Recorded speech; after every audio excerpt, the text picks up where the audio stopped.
sexy metal pants that I used to wear. But what are you saying, sexy metal pants? Because That was not British Museum, that was Soho. No, what I mean That was is, Old Compton Street. You were looking they in the always shop had to window. be ready for like battle and that, but these were a little bit sexy but protective at the same time.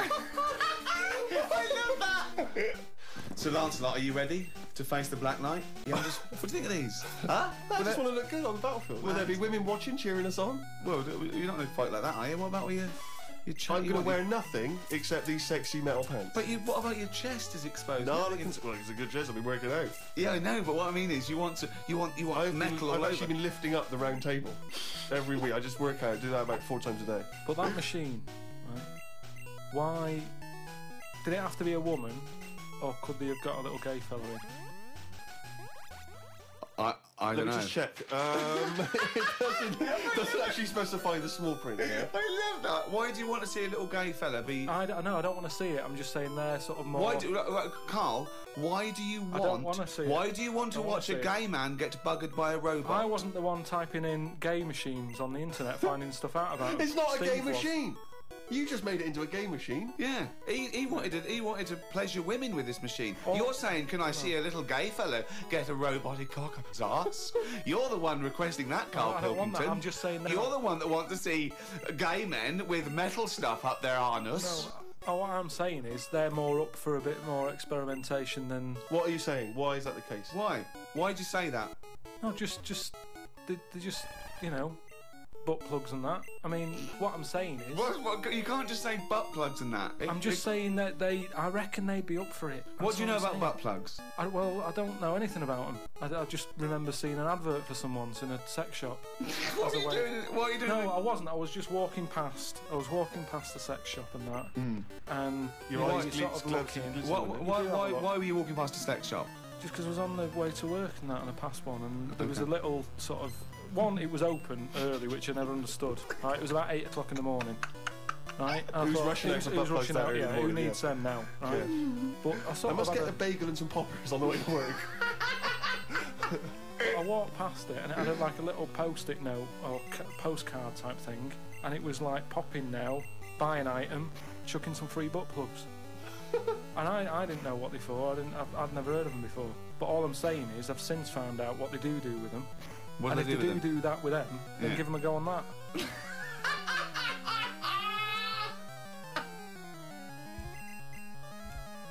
Another email here. It's an interesting fact. I'm hoping it's true. America's first nudist organisation apparently was founded in 1929 by 3 men. Now, what intrigued me when I read that is the fact that it's clearly 3 blokes just trying to meet some nude women. They're all 52 balding Exactly. with little sort of those gold rimmed glasses. Yeah. Yeah. And they're just wandering around, and it's all quite saggy down there, and they're just knocking on doors saying, we've just set up an organisation, it's perfectly above board, completely Yeah. legitimate, it's a nudist organisation. You got any women in there that want to come and join us? Because Why we haven't not got any really? female members at the moment. Got any women in there interested in, volleyball or trampoline? I can't be doing with it, mate. You hate nudists, don't you? Nudists. I don't understand what it's all about at the end of the day. And here's something, right? Do you know, like, when you're a bloke nudist, right? Do you ever get any who just have, like, a small knob? I don't know. I don't understand the question. What's that? What's your point? Well, are there any blokes who are knocking about who just have a normal-sized knob, or maybe a bit smaller than normal, who are happy wandering about showing off what they haven't got, if you know what I mean? I don't think nudists are just doing it because they're so proud of their knob. No, but there's got to be a little bit of that in it, isn't there?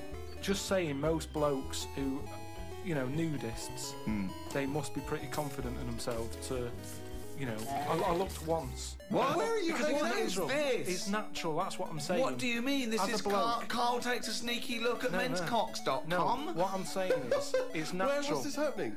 You were in a gym. No. A lot of guys are getting changed, and you No, were just checking out their knobs. you're at your bedroom window with a pair of binoculars, No. and there was a little fella across the road I getting was changed. at some night out once. Go right? on. So you were at heaven, and you were in the It toilet. was some night out, and some people come running on the stage, right? Some music started coming on, and these 4 people ran out. It was 2 women. So you were 2 at a gay blokes. strip club. It wasn't gay in that. It was just a normal night out. Well, some sort of party night out. Right. These people come running on, right?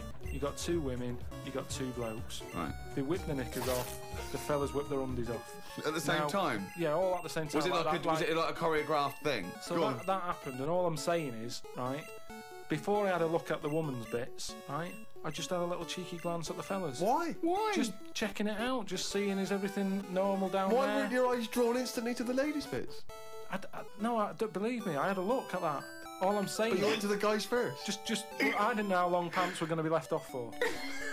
So you didn't want to miss your opportunity, is what you're saying? You saw a window of opportunity to see some men's bits, and you thought I better take it. No, because this may never happen again. No. So what happened? So there's 2 women, 2 men, right? I don't know what sort of event this is where you're looking at anyone get their knickers and pants off. I don't know why you're looking at all. So you go right. There's knickers and pants off. Right. Let's check out the knob and testicles first. You're telling me you've never, like, when you've been in a gym or anything, you've not just sort of turned your head, had a look, and gone, all right, yeah, that's all right. So let's just get this question right.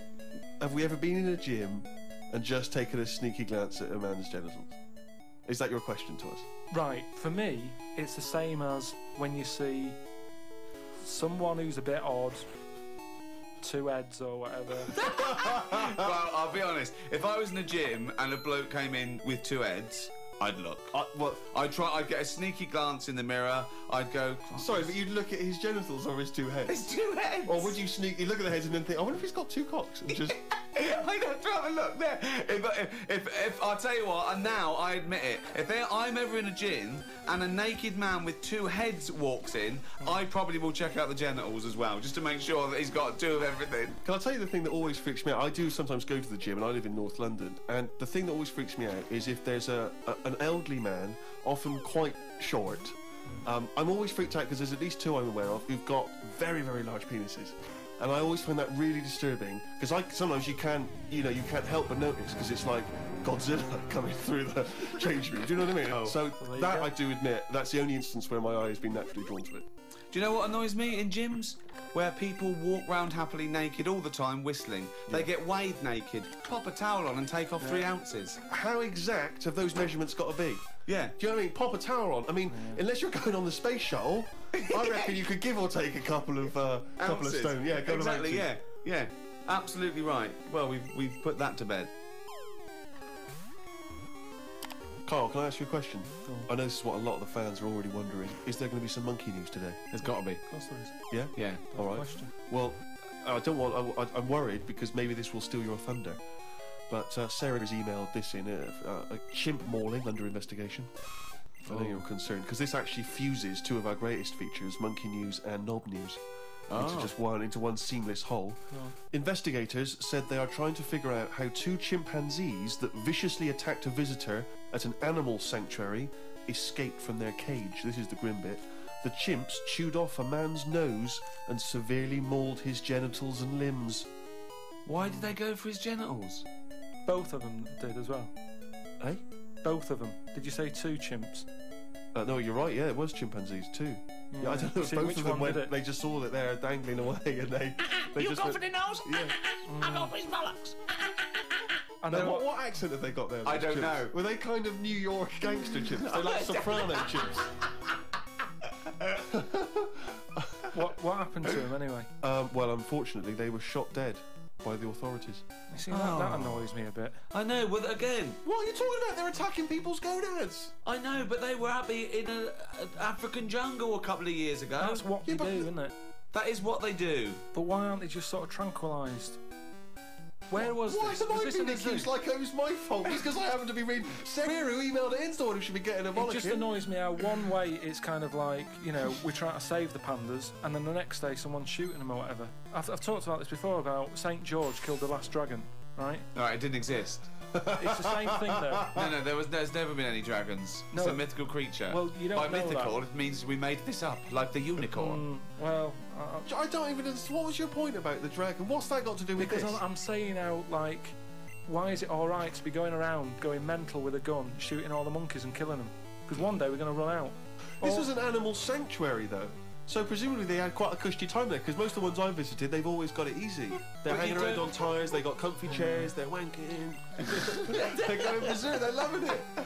But hang on a minute, you've just answered your own question there. You said they're in a sanctuary, so they haven't had a good upbringing. So they're going to be a bit more like madder than other monkeys, aren't they? Because that's where the ill ones go, isn't it? Sorry, what do you understand by sanctuary? Well, I've been to one for seals. It's not like a borstal. Yeah, exactly. He thinks it's a borstal. He It's thinks like scum. Like they did some bad stuff in the jungle, and they had a little monkey court, and they went send him to borstal. So, well, what is it then? No, it's a monkey sanctuary where it like a haven. Well, it's not a haven, is it? They've got a bullet in the head.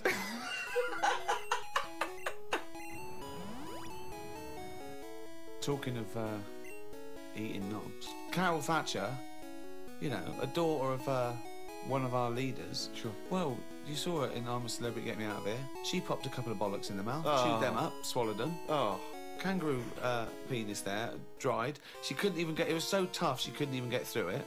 And then she, eventually she eats What was it, it. like a pepperoni? Yeah, and she said, "What do you think of that, Carl?" What, eating that sort of stuff? Yeah, I watch it. I like those little trial bits, right? yeah. But what I don't think people realise is, right, it is hard eating a little kangaroo knob. Right? Really? How do you know? No, it's just, you know, you think about it and you go, oh, couldn't do that, right?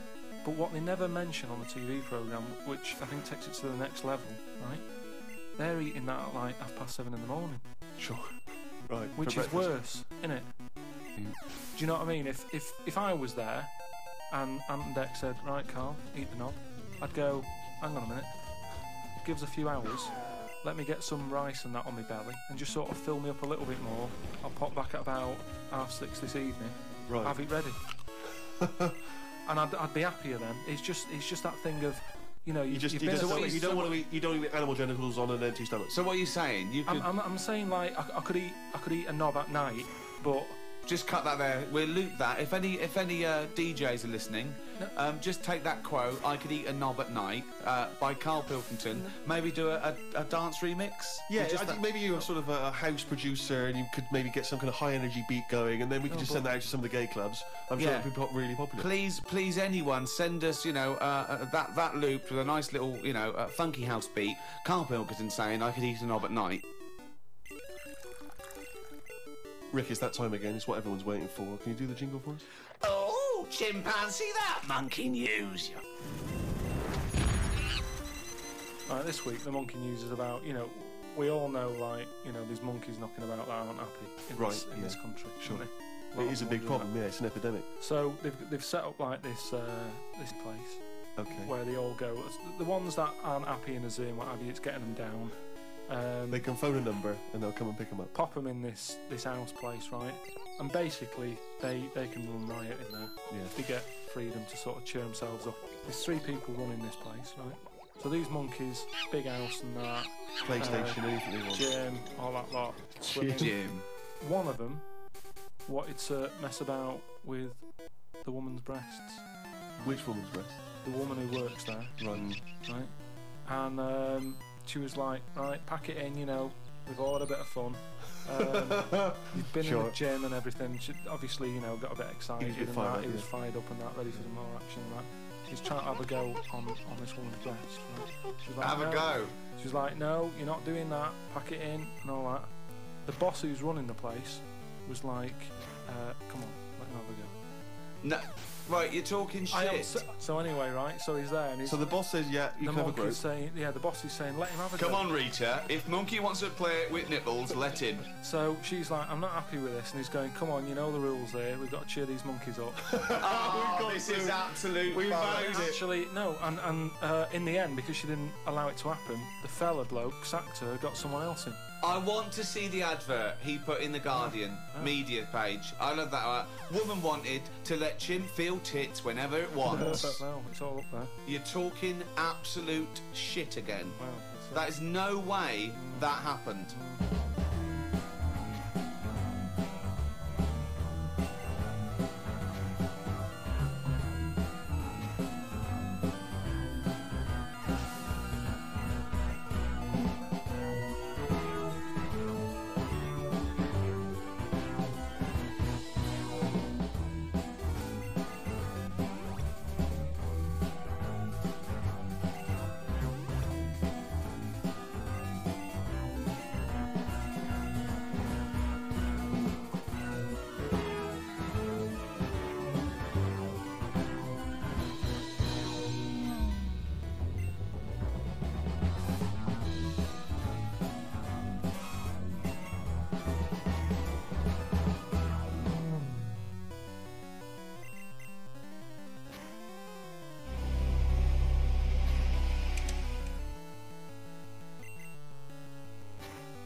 past few years, Ricky Gervais, Stephen Merchant, and Carl Pilkington have been meeting regularly for a series of pointless conversations.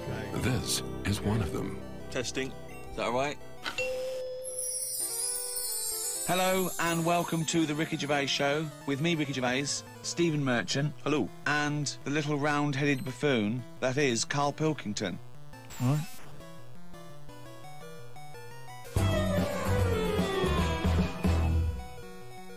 Do you know the other week when I came up with like a different idea of how we can sort of make the world run and that? Can we just have a quick recap of that? Because I seem to remember it was a load of old arse. It was ridiculous. It was. He was saying that the world is overpopulated, so the system would be where people were living too long and stuff. So what happens is people live till 78. I don't know how you can enforce that, right? Yeah. But when they die, they've got a little baby in their stomach, Right. like a pip in an apple, Yeah. that then carries on when they die. Right. It wasn't a theory. It wasn't an idea. It was the ramblings of a mental You're case. saying it's stupid, but someone's emailed in and said, "Oh yeah, that's pretty good." Just saying. Go on. If that's a no, right? I've been thinking. It is a about no. What about if we do it the other way, right? Ah. Go on.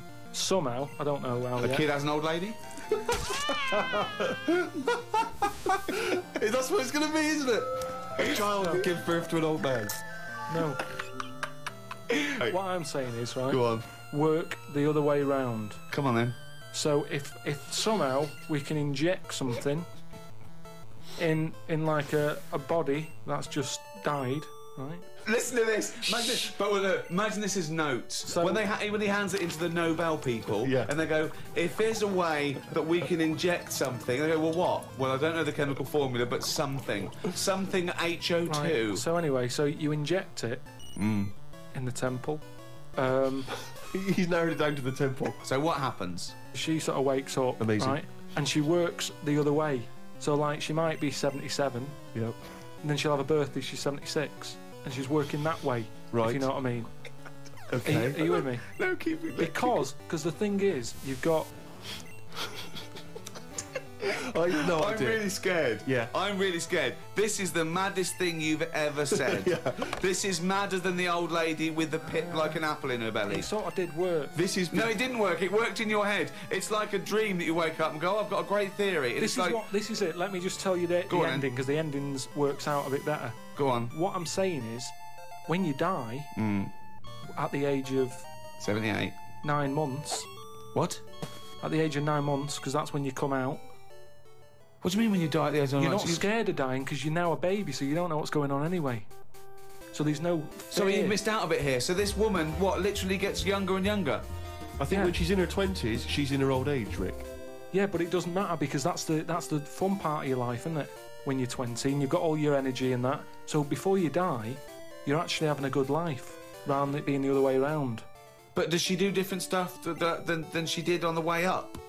Because she's already lived 78 years, hasn't she? Don't forget. She was a baby once, and she grew to 78 years. Then someone stuck a needle in her head and said, right, back you go. No, we'll forget all that bit. Oh, forget all that bit. How do we forget that bit? What I'm saying So is, she died and she doesn't remember all her. This is a new life, is it? let me just leave you with this. Right, you're talking shit. Explain yourself. But aren't the family getting younger as well? What's happened to the family? Forget I it don't- then, we'll leave it as it is. No, leave it as it is, shall we? Shall we? Can we all agree on that, guys? Now, should we agree to leave it as it is? Is that all right? Because I don't want to hear any more from the diaries of Charles Manson. No, it's. I mean, you're a fucking maniac. A friend of mine got a gift, or rather gave it as a gift. I don't know if you've been familiar with these. It's a charity organisation, and you go on their website or you phone them up, and you can give someone else the gift of, say, a goat, and it's a sort of goodwill thing, you know what I mean? So People- you buy an African family a goat that will help them for years. and it's to come. like you're saying, well, I would have bought you a present. Yeah, but I've used that money wisely. Yeah, so it's almost like they've given Exactly. the present. They've given the goat. Yeah, it's a beautiful idea. But as soon as he told me about it, I thought to myself straight away, knowing Carl's views on charity and giving, Yeah. I wondered what his views would be. Well, are they happy with the present over there? Like the people who are getting it? You're an idiot. What, you think an African family wakes up and there's a little goat with a ribbon tied round it, and they go, "Oh, look what Santa brought us." Look, and that mince pie's gone and that glass of milk. You're such an idiot. No, but what I'm saying is, does that family want a goat? Yes. But why? It's not they want a goat, it's they need a goat. Do you think... What do you think this organisation is? Just arbitrarily giving goats to people. They're going to say, "Oh, I wanted Nintendo." What are you thinking? Well, what I'm saying is, right, let me put myself in their shoes. Well, This'll be I a haven't got first. any. But say I'm one of them, right, over there. Right, I'm sat there, it's Christmas Day, right? I open it up, open the present, little goat there, right? Now, if I was one of them, I'd be going, not another mouth to feed. At the end of the day, there isn't enough food to go round for themselves, never mind a goat. Don't they say, like, having a dog and that is quite expensive? Sometimes they say, you know, what with all the injections you've got to give it. Well, I'm assuming it's all above board. The goat's had its injections. That's what some of the money goes towards. It's just a way of redirecting cash. But the thing is, why do they want that goat? What's the main reason? What does a goat give you? Milk. Right. Now, wouldn't it be easy to just send them a bottle of milk? Without all the hassle and the headaches that come with it. That's all I'm saying. And the other thing is, think about the goat. That was happy over here. Suddenly, it's on barren land. No grass. I'm gonna burst! What do you mean? You didn't send a goat from here. I'm saying, who's happy at the end of this, right? You've got a fella who hasn't got a present over here because the mate bought him a goat, right? So yeah, let's do this properly. So there's a tick. He's not happy, right? Then you've got the person who's opened it, who, like you said, wanted something else, right? It's a goat. They go, who's going to look after this, right? So tick, they're not happy, and then you've got the goat going, what am I doing here?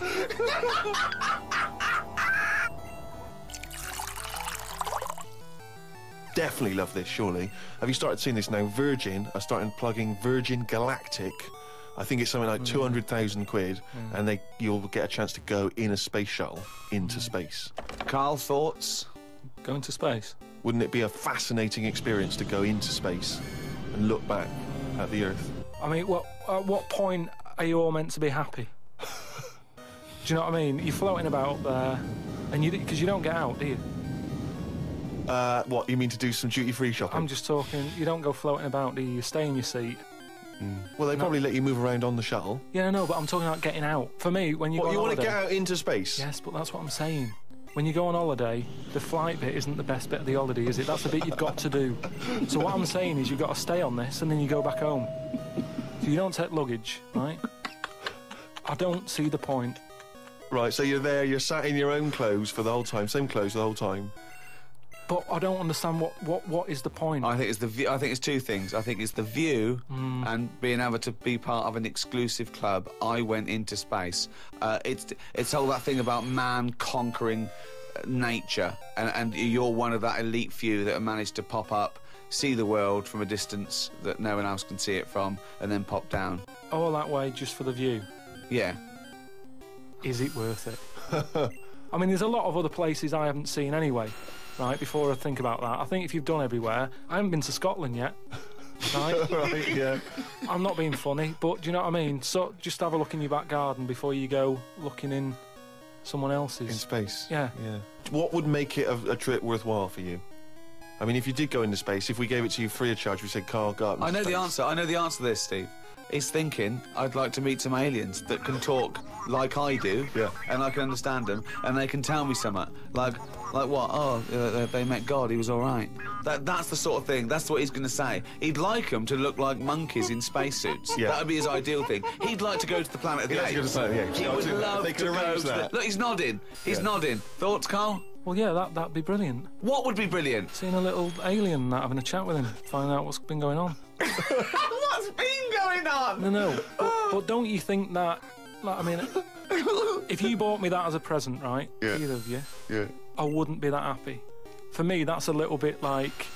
Well, that's annoying, because we've got you a trip to just space pulled and together. a goat. Yeah. Yeah, Do you know how, like, I am interested in sort of going on another planet? right? Not, Carl, you are on another planet, mate. no, but do you know what I mean? It would be quite sort of interesting. How do you think you'd get there? Well, yeah, you'd go on a rocket and stuff, but what I'm saying is, at least you know when you get there, you're getting out, you're having a bit of a wander.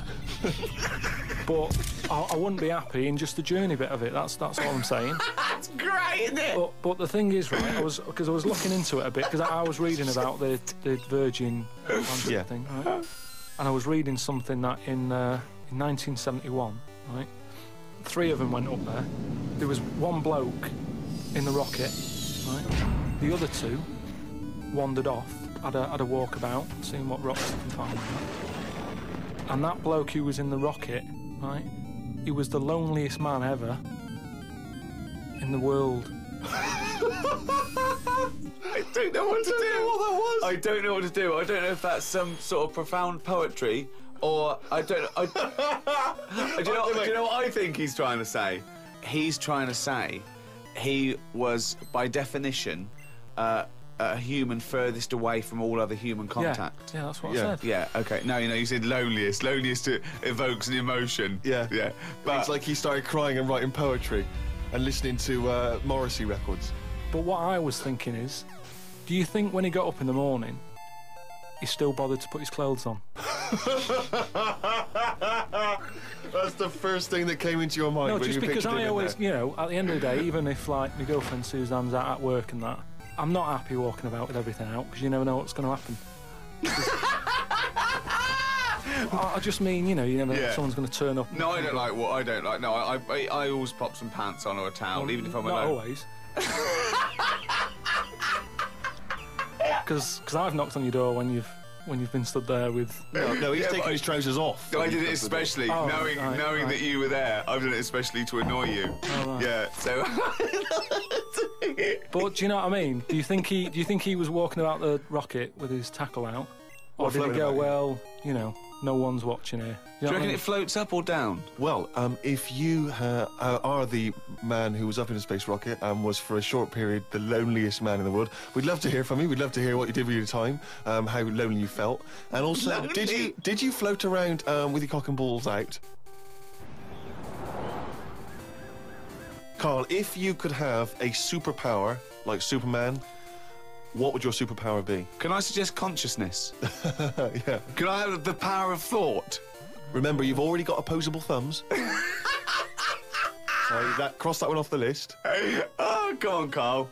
There are so many to choose from. Telepathy, X-ray vision. Flight, invisibility, Choose it wisely. strength, intelligence. But why have I been picked? Oh, for God's sake! No, but I'm just saying. It's Rob's question No, for no, you. But I'd just say, does anyone else want this, or do you know what I mean?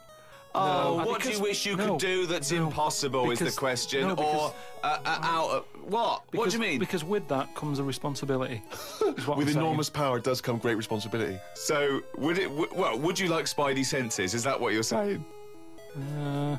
Come on, Carl. You know what these superheroes do. They can. I know, but it They can always freeze they're things, never they- happy, are they? Do you know what I mean? Spider-Man that wanted to tell that girl that he could climb walls and that. He's like, I can't. Superman never told Lewis and that.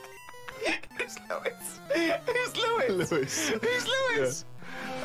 It's just a pen pal of Superman's. Lewis, his little secret chum. Yeah. All right, Superman. Hello, Lewis. What are you doing? Superman. Who are you? I can't tell you, Lewis. Brilliant. Hulk, he wasn't happy. Oh, he wasn't happy. It's true. He's got a theme. He has got a theme. There's not many happy superheroes, are But there? leaving aside the superheroes you're already aware of, Yeah. what superpower do you want? You don't have to fight crime with it, Carl. Let me remind you of some of the other things. Invisibility. All the time, though, or can I sort of turn that on and off? Let's say you could turn it on and off. Would that interest you? Yeah. I'll have that. Right. Okay, and what would you do with this power of invisibility? Just sort of wander about and that, just not get seen. It's a brilliant power. It's a brilliant. And it's put to such brilliant use. It's brilliant. Well done. And why would you want to walk around and not be seen in that? What would you gain from that? Don't know. You could sort of go in shops when they shut, so you don't have to go. How would you get in? Just get in just before they lock up. Oh yeah. How would you get out? Wait till the morning. Brilliant. So hang on. So that's your use of invisibility. They found the power of invisibility. You want to sneak into? Never mind. No, hang on. You want to sneak into HMV, right? Wait for 12 hours and then buy something. I love it. Just so that you don't have to be in there with other people. Do you know what? I don't want it. I don't want a power. Why not? Because I just don't think it'll do me any good. I think it's more of a hindrance. I love this. It's like, just think of his presents. We've given you a trip into space, and the chance to be invisible. Not happy with any of them. Yeah, what he wants is a voucher for HMV. Yeah. He just wants some tokens for a record shop.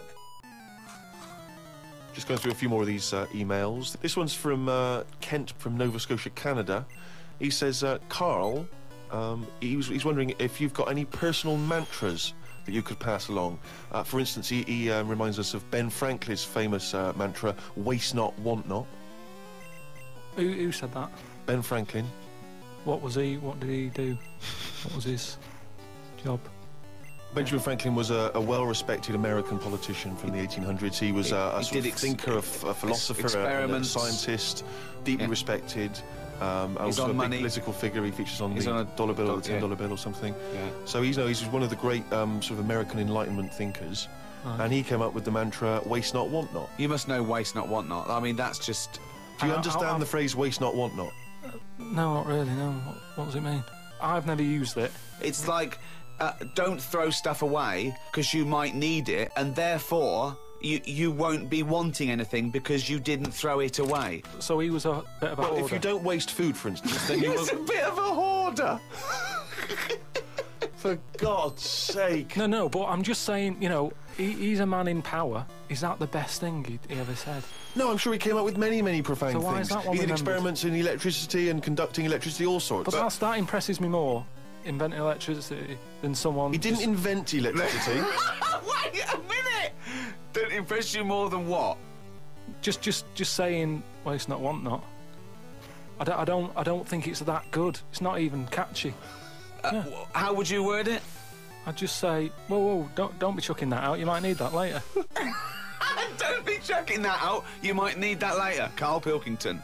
Whereas some would argue that waste not, want not is perhaps a little bit more pithy, a little bit more... We should go through great sayings and phrases and say if well, firstly, does he know what they mean? And then secondly, can he improve them?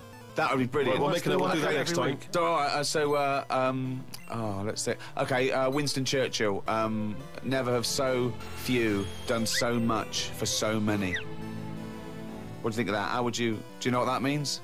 I'd just be annoyed if I was one of them who gave a lot for a few or whatever, right? No, gave a lot for so many. If you were one of those few that gave so much for so many, i.e., it means these few good men, their actions freed the world. They freed the world. They have an impact on every person in the world, and they were few brave men, and that's what he's saying. Yeah, but what I'm saying is, if I was one of them men who gave up his life, right, I'd want a name check.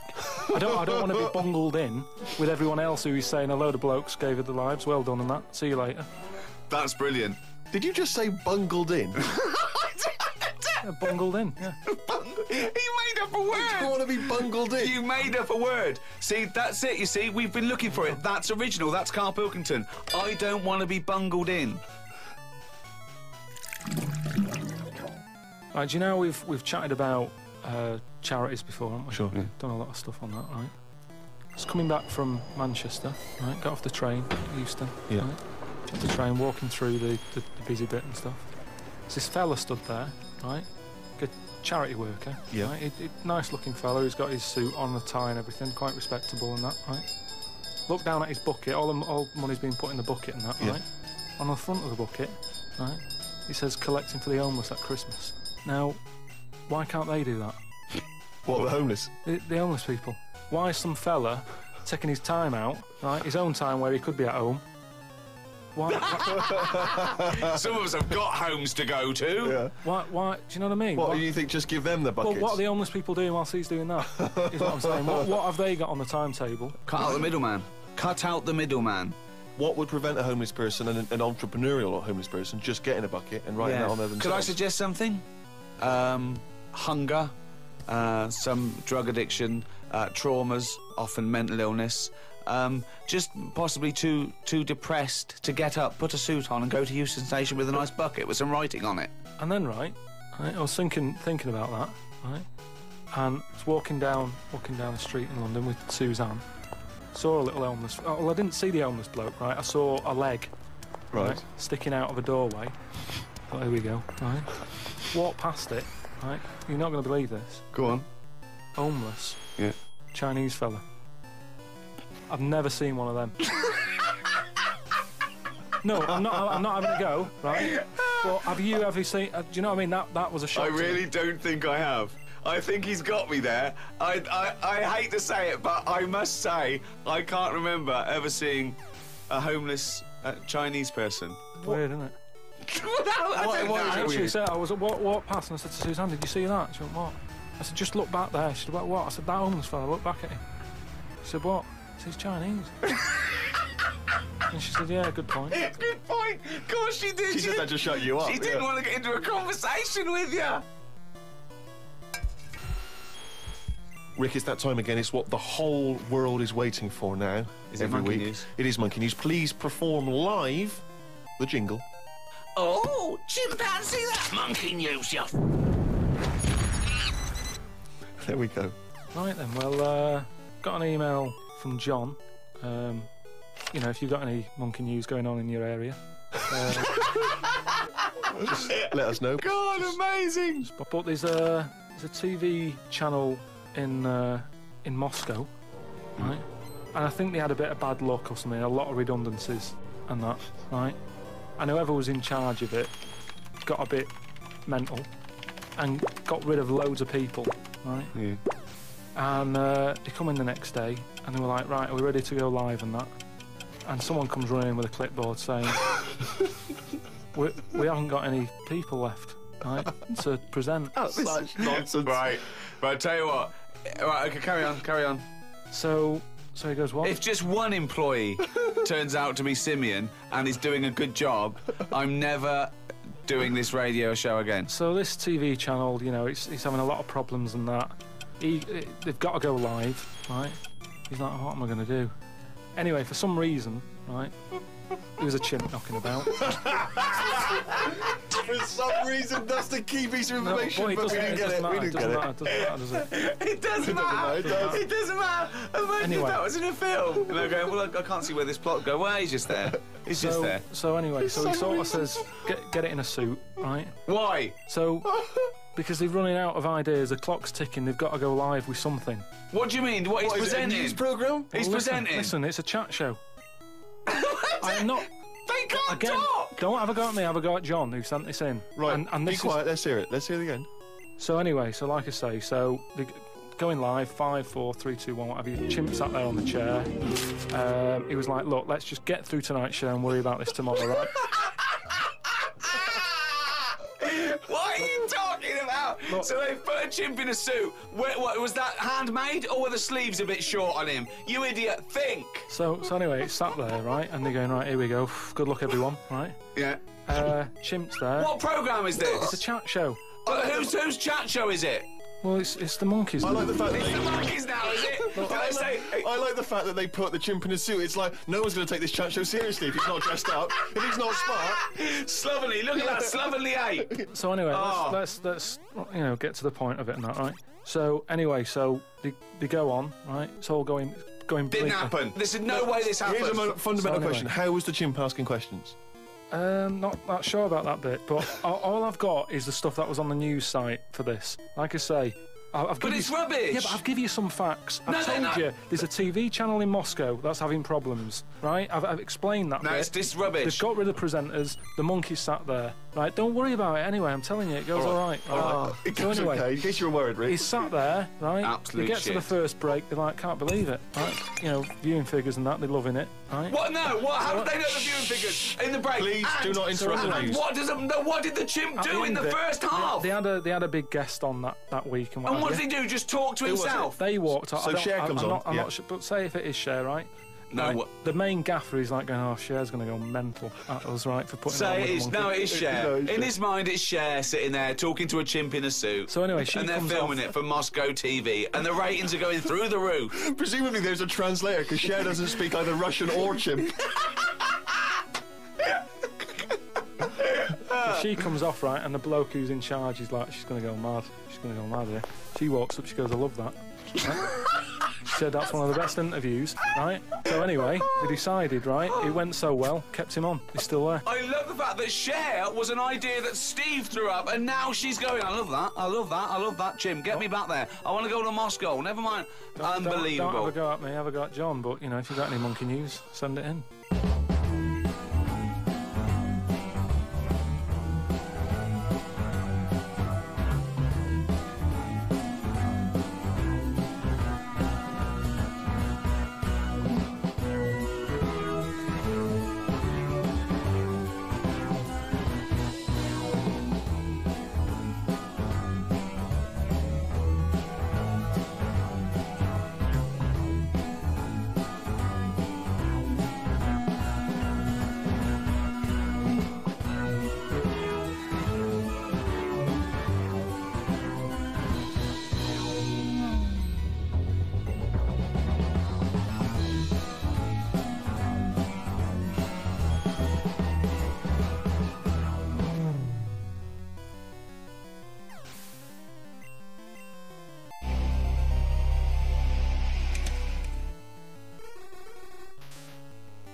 For the past few years, Ricky Gervais, Stephen Merchant, and Carl Pilkington have been meeting regularly for a series of pointless conversations.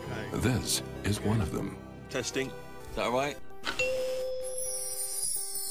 Hello and welcome to the Ricky Gervais Show with me, Ricky Gervais, Stephen Merchant. Hello. And the little round-headed buffoon that is Carl Pilkington. All right.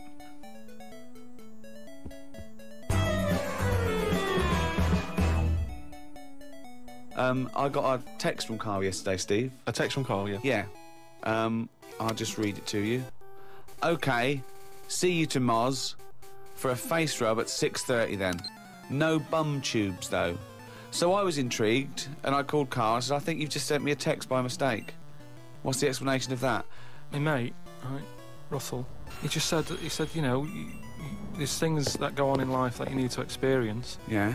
He said, just pop along, and I didn't say yes straight away. What's a face rub? You mean a facial? Where you lay down... You just clean your face with a flannel yeah. and that. So but you're going to go lie down with another man and have your face well, fiddled no, with? this is what I was saying to him. There's a couple of questions. I didn't just say yes straight away. I questioned it. I said, well, I'm not that happy with this. So I said, look, there's nothing weird going on here, is there? I said, it's not a house, is it? It's a proper clinic and that. He said, yeah, it's proper. You wear a dressing gown and that. I said, well, I'm not that So he's happy with already that. got you in the dressing gown? Yeah, well, I haven't agreed to that. Today I've worn a little round polar neck sort of jumper so I don't have to take it off. It's not going to get in the way of my face. I made sure I didn't wear a shirt with a collar. I'm not taking this off. They can put the dressing gown on top of this. Right. I don't know if it's a woman who rubs my head. Don't know if it's a bloke or whatever. Well, the thing is, you get extra, don't you, for your face rub, because your face goes all the way back over the top of your head down to the back of your neck. But all I was, So you've got a big face, haven't you? All I was saying to him is, I'll have the face rub, but I don't know if once you're in there, Right. they try and sell you the old the bum tube thing. What's a bum tube? Is that a euphemism? What are you talking about? The thing where they pop a tube in and put coffee in your belly and it cleans you out and that. An enema? Why would you have that? I don't want it. I don't think Why you need not? to. Just because I think I've said to you before about, you know, you don't need to be that clean inside. You know what I mean? I don't mind washing my face. But what occasion do you need where you're that cleaned out?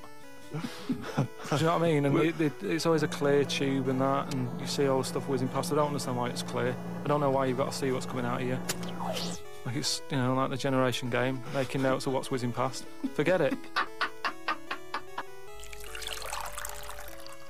was watching some different TV, saw an amazing documentary. It was called Tribes. This guy, and he goes and lives with different tribes around the world, these small little indigenous people. And there was one, he went to Papua New Guinea in Indonesia, right, Carl? He lived with the Kombai tribe. All right. Now, this Papua New Guinea is an extraordinary place because it is one of the only places left on Earth that hasn't been fully explored. There are parts of it that it's just blank on the map because they've never explored there. They don't know what's there. They don't know what's going on.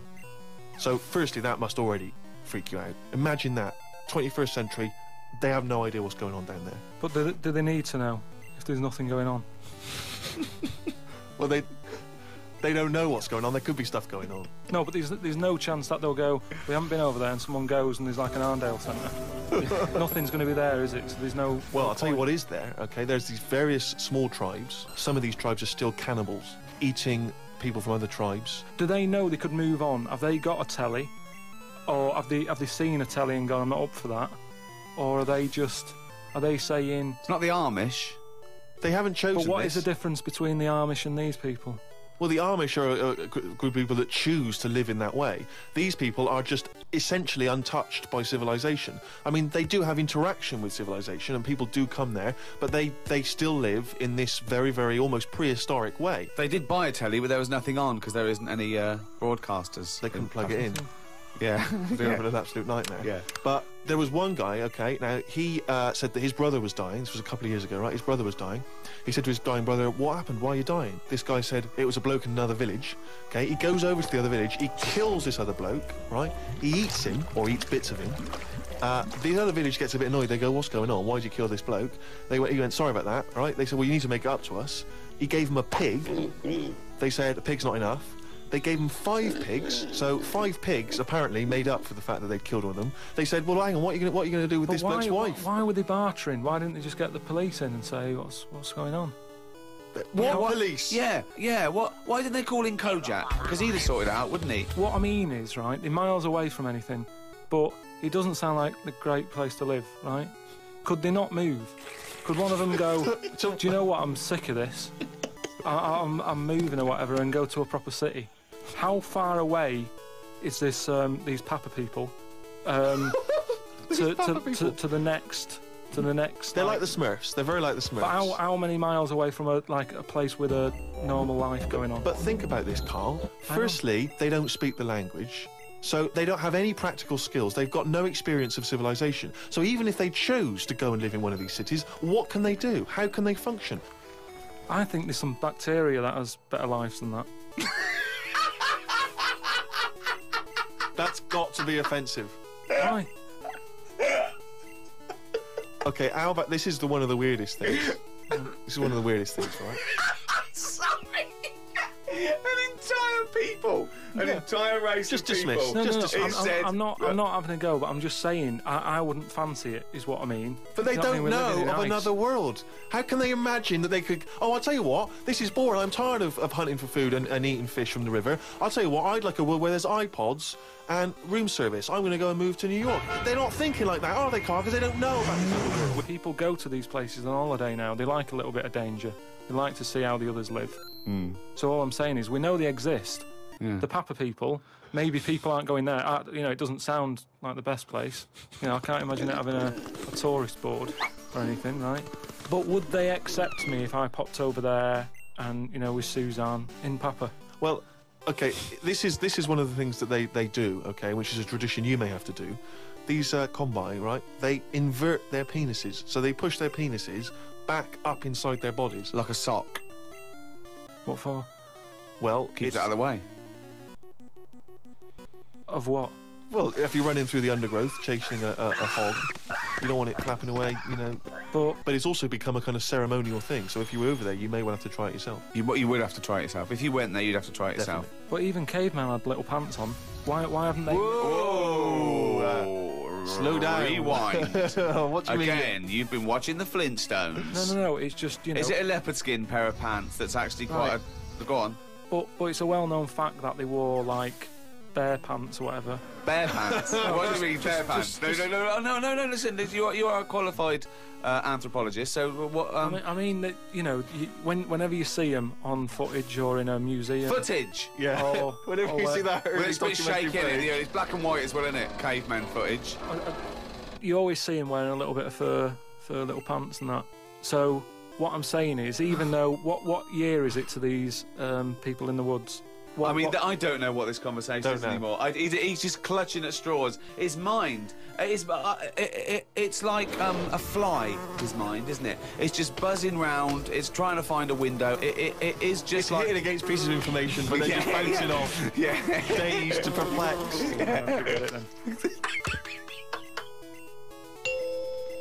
I was shopping with Carl before Christmas, and we went round sort of Piccadilly and St James's, and those really beautiful shops around there. And I went in one shop. You had to ring a bell to enter. Yeah. They came down, and it's like a iconoclastic sort of shop, and they found things from churches and nearly all Russian 16th century pieces onwards. This beautiful carvings and paintings and statues. And I went, oh, it's beautiful. And as I was looking round, I heard Carl sidle up to the bloke and go, "What's the newest thing you've got here?" Yeah. Sure, that's his first thought. I mean, that is the wrong question to ask of a man who's clearly in antiques. Yeah. Proud of the fact he's got 16th century iconoclastic Russian stuff, to ask, "What's the newest thing you've got here?" I mean, what sort of question is that? Oh, I don't know, probably the doorbell. I don't know, what does he want to say? Oh, my shirt. What were you thinking? hoping for? I think it's an all right question, because he was saying there's loads of old stuff in there, and he kept going on about the old stuff. So what was to say? Well, what's the newest thing you've got? And what was Do you know the what he news said thing? to it? The other question he asked him? He said, "How often do you get new stuff in?" And I said to him, "Why did you ask that?" He said, "Well, I was thinking, if you got antiques and you sell it all, what's left?" Like someone's going to sell all the antiques in the world because they're not making. He said, "Because they're not making any new stuff." What does that mean? They're not making any new stuff. But I know for a fact no one's ever going to go in there and buy the lot anyway. I mean, I've never seen anything like it. I'm not at any point in my life, and I don't think it'll ever happen, will I go, "I need some old Russian wood." Because It was brilliant. No, it was, Steve. no. It was beautiful. It's amazing stuff. There's stuff. There's these things from the 16th century of sort of like saints and monks, and they're carved and There's they're. loads of it. It's just all piled up. No one's interested. If I was him, I'd go, "Do you know what? I'm into this, but no one else is. Close shop." Because seriously, it's just piled up, piles on piles of like old bits of wood with pictures on it and that. But There was think one of a man. fella. Just think of a man 400 years ago that carved this. You know. No, but nobody wants it, do they? I've never heard anyone say, you know, "Oh look, it's my birthday coming up. I'll tell you what I'd love. What? A bit of old Russian wood." It doesn't happen. That's what I'm saying. I've never heard anyone saying it. Like, I've never overheard someone saying, "You don't know where the Russian shop is, do you?" And this is in London, where the rates are high. There was this thing, right, Steve? Them old drawings on, like... It was like a panel from a church that someone had painted, right, yeah. and I think it was like, you know, from sort of like 1590 or something. Yeah. And it was this a picture of this this saint, wasn't it? So 1590. It could be from any time, really.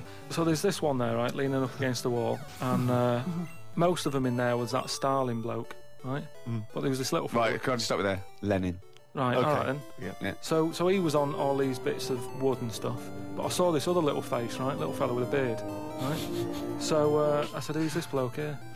He said, "Oh, the story there, right?" He said, "It's this little fella, and he got mugged back in Russia."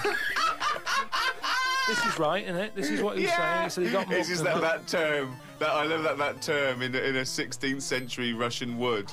Oh no, I'm being mugged. So he got mugged. He got happy slapped. And he said, "I've had enough of this." Right? Yeah. And he went to live in the woods, right? Made like a little shed, stayed there. People went to visit him, and like, if you got a problem, you knock on his door and you go, "Oh, I'm sick of it." And he'll sort of say, "Yeah, I know what you mean. I've moved out of the city and what have you." And he'd make them feel better, and then they go again. Now, why has that man got a plaque?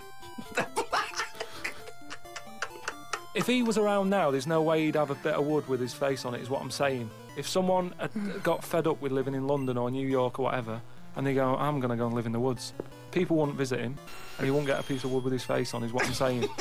But this man is selling it for about, I think it was about 750 quid for this bloke's head. But the chances are that this is either a well-known Russian folktale, or it may even be a piece of classic Russian He's a literature. saint. He was a saint. Oh, okay, He was well, in which canonised. case, Yeah. is it- But everybody was a saint years ago. That seems to be like thrown about, doesn't it? Who's a saint now? Naming one now. Yeah, this fella lived in the woods in a hut. Oh yeah, that's Saint John or whatever.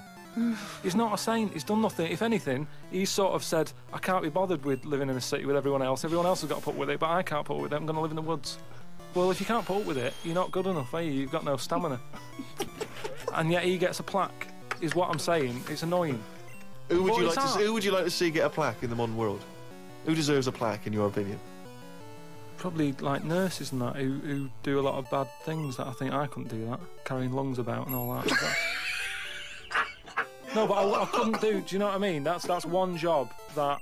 My mum wanted me to be a doctor. Oh, whoa! What was she thinking? Oh, what's her This expectations particular like apple now? didn't fall far from the tree. Oh, when did she start giving up that dream? At what age did she start going, Carl, you don't need to study your books anymore. Go and play with the worms in the garden. When did she sort of like let you off that Is dream? it the day that she caught you with a spoon up your nose?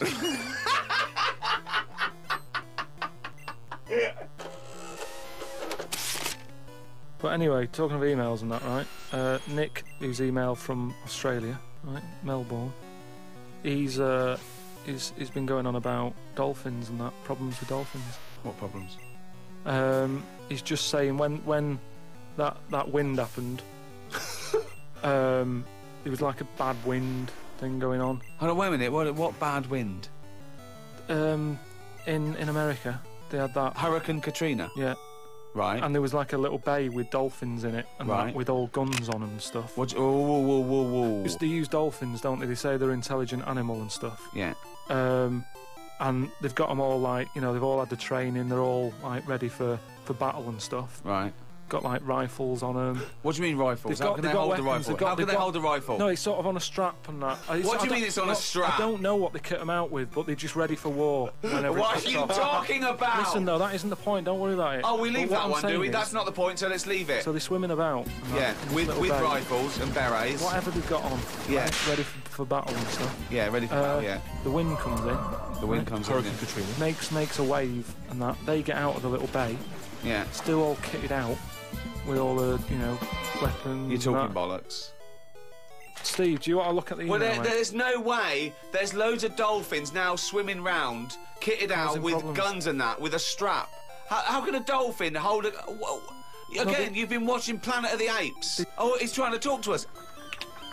What's he saying? He's saying, go ahead, punk, make my day. Look, You're I'm just- talking shit. It's just news to say if there's dolphins, you know, if you see a dolphin in that, don't go, oh, it's friendly, because there's some with weapons now.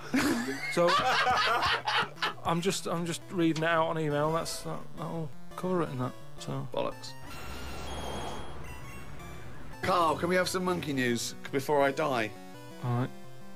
Oh, chimpanzee that! Monkey news, ya. This monkey that was knocking about called Ollie. It was in this zoo, and it was the only monkey in there, right? And it was getting a bit lonely because like it was sharing its sort of time with, say, an elephant and a giraffe and No, that. it doesn't happen. And they didn't really No, get on that well. Wait. They do No, but not let me put, just tell you. They do not put chimpanzees in with... No, Well, it's but not true. I know Why they- would he share his no, time no, with an no, elephant they're and a not- giraffe? Gervais, I know it was some kind of flat share. They put an advert in the student union. Yeah, saying we but need, I'm you know, not- we've I got don't- 2 rooms to let. African mammal wanted, not anyway, specific. but a mammoth and a... What I'm saying is there was other elephants for elephants to knock about with than that. The monkey, it was the only one there. So what happened is the zookeeper Right. felt a bit sorry for him. He started to sort of get pally with him. So at lunchtime, when the zookeeper was sat on the wall having his like ham butties or whatever, he'd sort of go, "You all right?" And it used to come over closer and closer. Right? Yeah. Anyway, within a month, he was sat on the wall having his lunch with him. Right. That But aren't true. anyway, Go so on.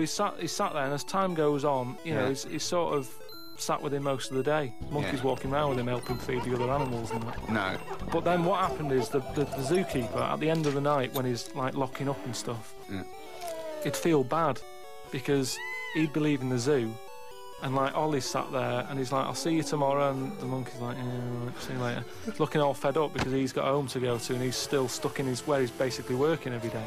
Right, so he's never, he's never going home, right? Now he's sleeping at work, the So, monkey. so anyway, the Yeah. zookeeper goes home, says to his wife, "Look, Ollie's having a bit of a time at the moment." So she said, "Oh yeah, what's going on?" He said, "Well, he's just looking a bit fed up. You know, he's sick of it." So she said, "Bring him home." Didn't happen. So this is anyway. in your head. So she said, "Yeah, bring it home tonight." So anyway, he's looking forward to going into work, and that he sees Ollie. He doesn't tell him straight away. It's a surprise for him later. He gets to the end of the day. Yeah. Anyway, he's like, "Get your coat." He's like, "What?" Coat. What do you mean, get your coat? but whatever the equivalent is, right? Whatever you say to a monkey, it was kind of like, you know, you come in with me sort of thing. Right. So he's going, "Oh, brilliant." Anyway, No, he's not. So what he do you mean he's going brilliant? He takes Look, it home. so he gets his hat and coat. Yeah. And he Can't Go believe on, he's locked, Ellen. right? Yeah. He goes back to the zookeeper's house. Everything's going well for about a week and a half. Right. Treating him really well. He's sat there, you know, he's having a brandy at night before he goes to bed. So he said to his wife, "Look, you're at home all day, right? I'm going to work. I'll leave it with you, right?" So Ollie stays at home. Yeah. Anyway, as time goes on, Yep. a little bit of trouble. Whilst the fella's busy at work, Ollie starts getting a little bit cheeky. Tries it on with the missus. Whoa. Right. How does a Carl, monkey try it on with the Are you missus? Well, this talking shit? is classic monkey news. And How does it try it on with So the he's a missus? bit drunk. He stinks of smoke. He tries it on with the missus. How does he try it on with her? I don't know all the detail on You don't on know that any of bit. the I don't know the details. detail on that bit. But You don't all I know any of the No, I don't know details. the details on that bit. You but I don't know any of the So details. what happened? So while the zookeeper's away, the monkey did play. Did the zookeeper's wife reciprocate these affections? She probably went along with that at first. You know, she's cooking at home, getting the tea ready. That's walking past, pinching her arse or whatever. And it's, do you know what I mean? It starts off just like it does, you know, with humans. Starts off as a bit of fun. Before you know it, you know, split up in the end. Anyway, the zookeeper and the what's it? I think the monkey stayed with the woman. So, it's all there. It's Honestly, all on email, mate. your imagination. Well, you look should it up. write stories. You Get should people- write. You Get know. people to look it up. It's just put in monkey, chimp, Ollie, and it's all there.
For the past few years, Ricky Gervais, Stephen Merchant, and Carl Pilkington have been meeting regularly for a series of pointless conversations.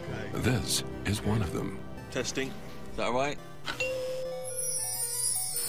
Hello and welcome to the Ricky Gervais Show with me, Ricky Gervais, Stephen Merchant. Hello. And the little round-headed buffoon that is Carl Pilkington. All right.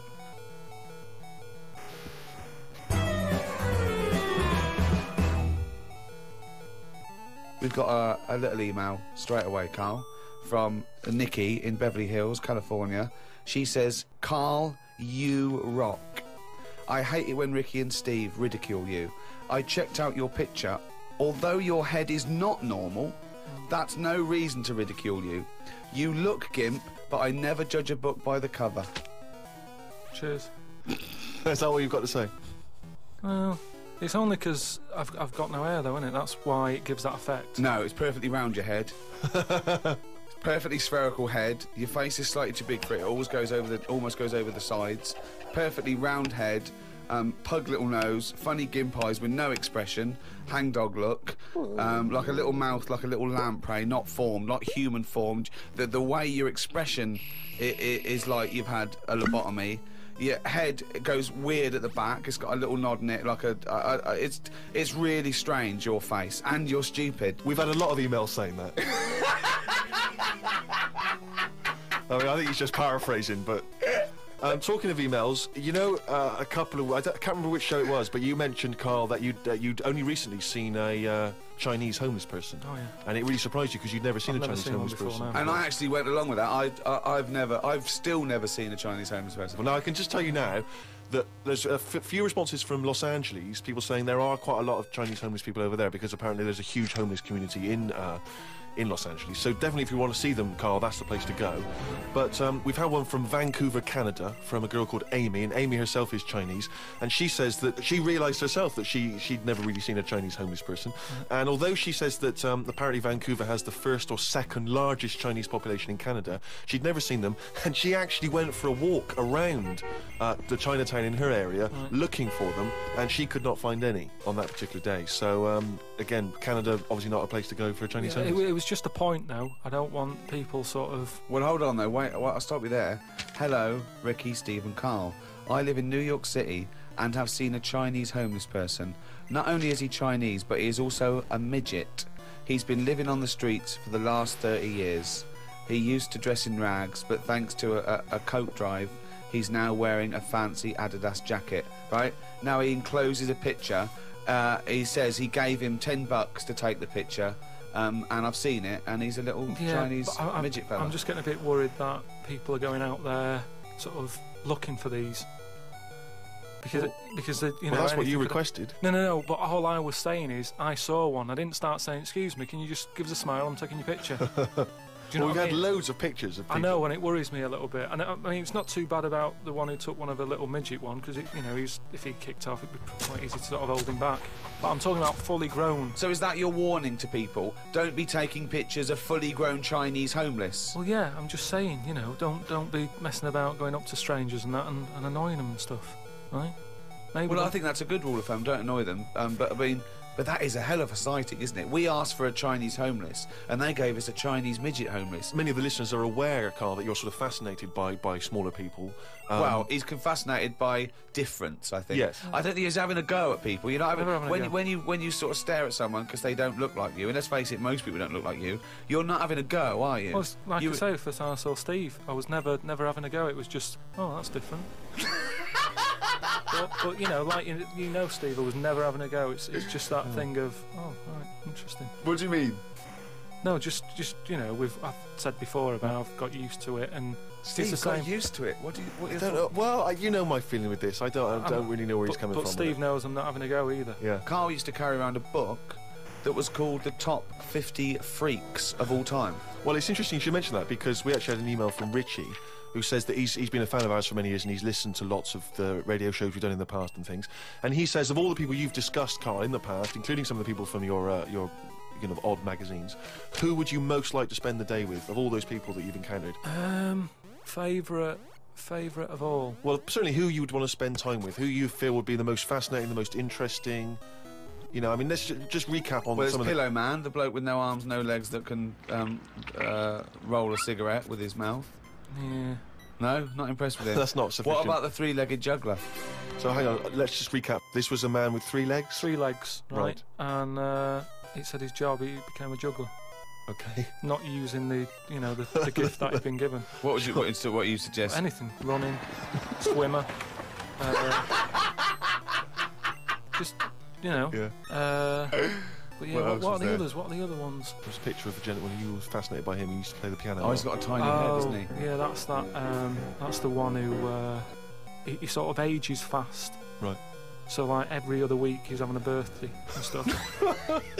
And yeah, that was weird. He's not having a birthday every other week. His body's just aged, so it has the appearance. His biology is sort of like he's 70, but he's only like 15. They don't have a birthday every week. You idiot. But yeah, I don't know about knocking about with one a long time though. That's Only for a day. I suppose it depends what I'm up to. Because if we're going out and about, the Pillow Man would just be a bit of a drag. Whereas if you're going for a walk across, the 3-legged guy, ideal. So lots and lots of people emailing just with questions for Carl. Just a couple of quick ones for you, Carl. Wendy says, if Carl had to eat the same dinner every day for the rest of his life, what would he eat? You see, it depends, doesn't it? I mainly eat just so I keep going. I'm not that bothered about, because I don't really taste it anyway. I just shove it down. You're like a what? Are you like a horse? I mean, to be honest, it annoys me the way people worry about food now and how there's so much to choose from. I think it's got out of hand. I'll watch. Any form of choice really worries you, doesn't it? No, you it's don't just, like choice. No, choice is good, but not too much. It's like with anything now. If you go into a toffee shop, there's like loads of different. Where are you going to find a toffee shop? You're in a fairy tale. Yeah. You're in a Dickens tale Yeah.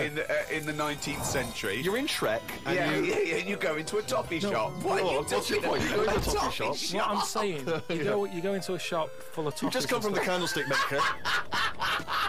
Right? You go in there and there's just too much choice. It's like what, and I can stand there up to like 4 minutes, sort of going Up to 4 minutes. So specific. 4 minutes. So he's in a toffee shop in a top hat. Well, he's only got 4 minutes. He's only got 4 minutes because he's got to get down to the pea green boat that he's sailing off in. no. Good But, morrow. well, forget the toffees. Can I have some of your finest Oxfordshire toffees? So you'd prefer it was just one selection of toffee? That's all they've got. Well, maybe two. What I'm saying is, right, there's now too much choice. Whenever you get a menu in a restaurant, it's not like you don't just go, oh, right, what is there? Yeah, I'll have that. There's too much. It's like a book, isn't it? And you look at it all. And then you've got to that point now that people are even taking a risk when they're eating. What do you mean? You know, in Japan or China or something, they're eating that fish that if it's not cooked right, it can kill you. Right? Not worth the risk. And there's so many other fish. Yeah, I agree. Why Have mackerel, have a bit of cod or whatever. Yeah, As soon as there's a risk, take it off. Take it off I the menu. agree. I totally agree. Not worth it. We've got a fish that might or might not kill you. Well, is there anything that definitely won't kill you? Yeah, but a chicken won't kill you. I'll play safe then. I'll have that. I love that. I love the chicken. That's what I'm saying.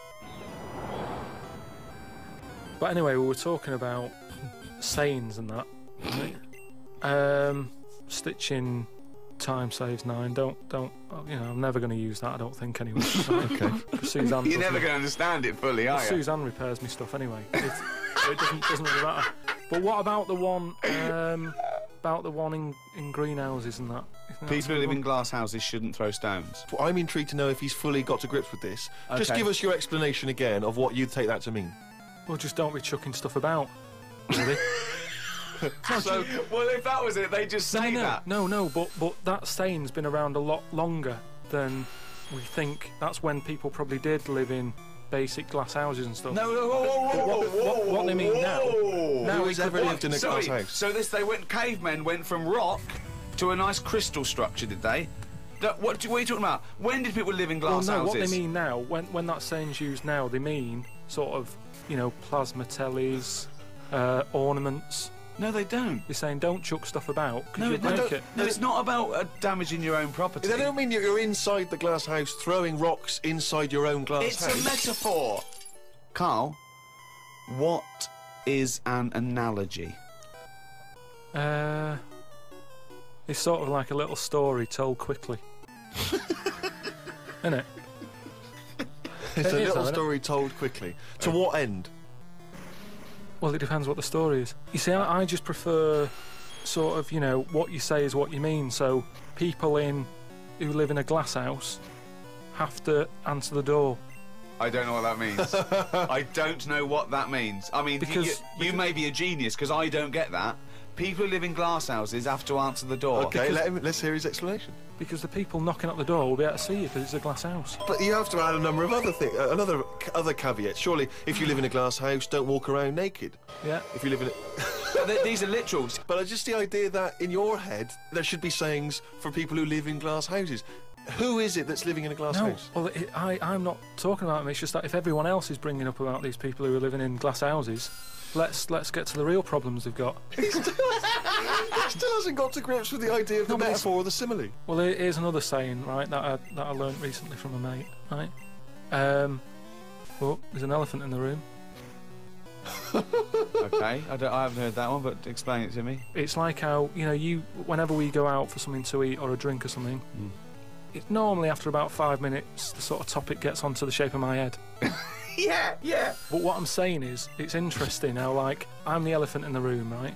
Nobody's talking about it. You mention it once, suddenly it's the talk of the town. It's what I mean. Everybody starts joining in, going, well, yeah, it's round, but it does suit you.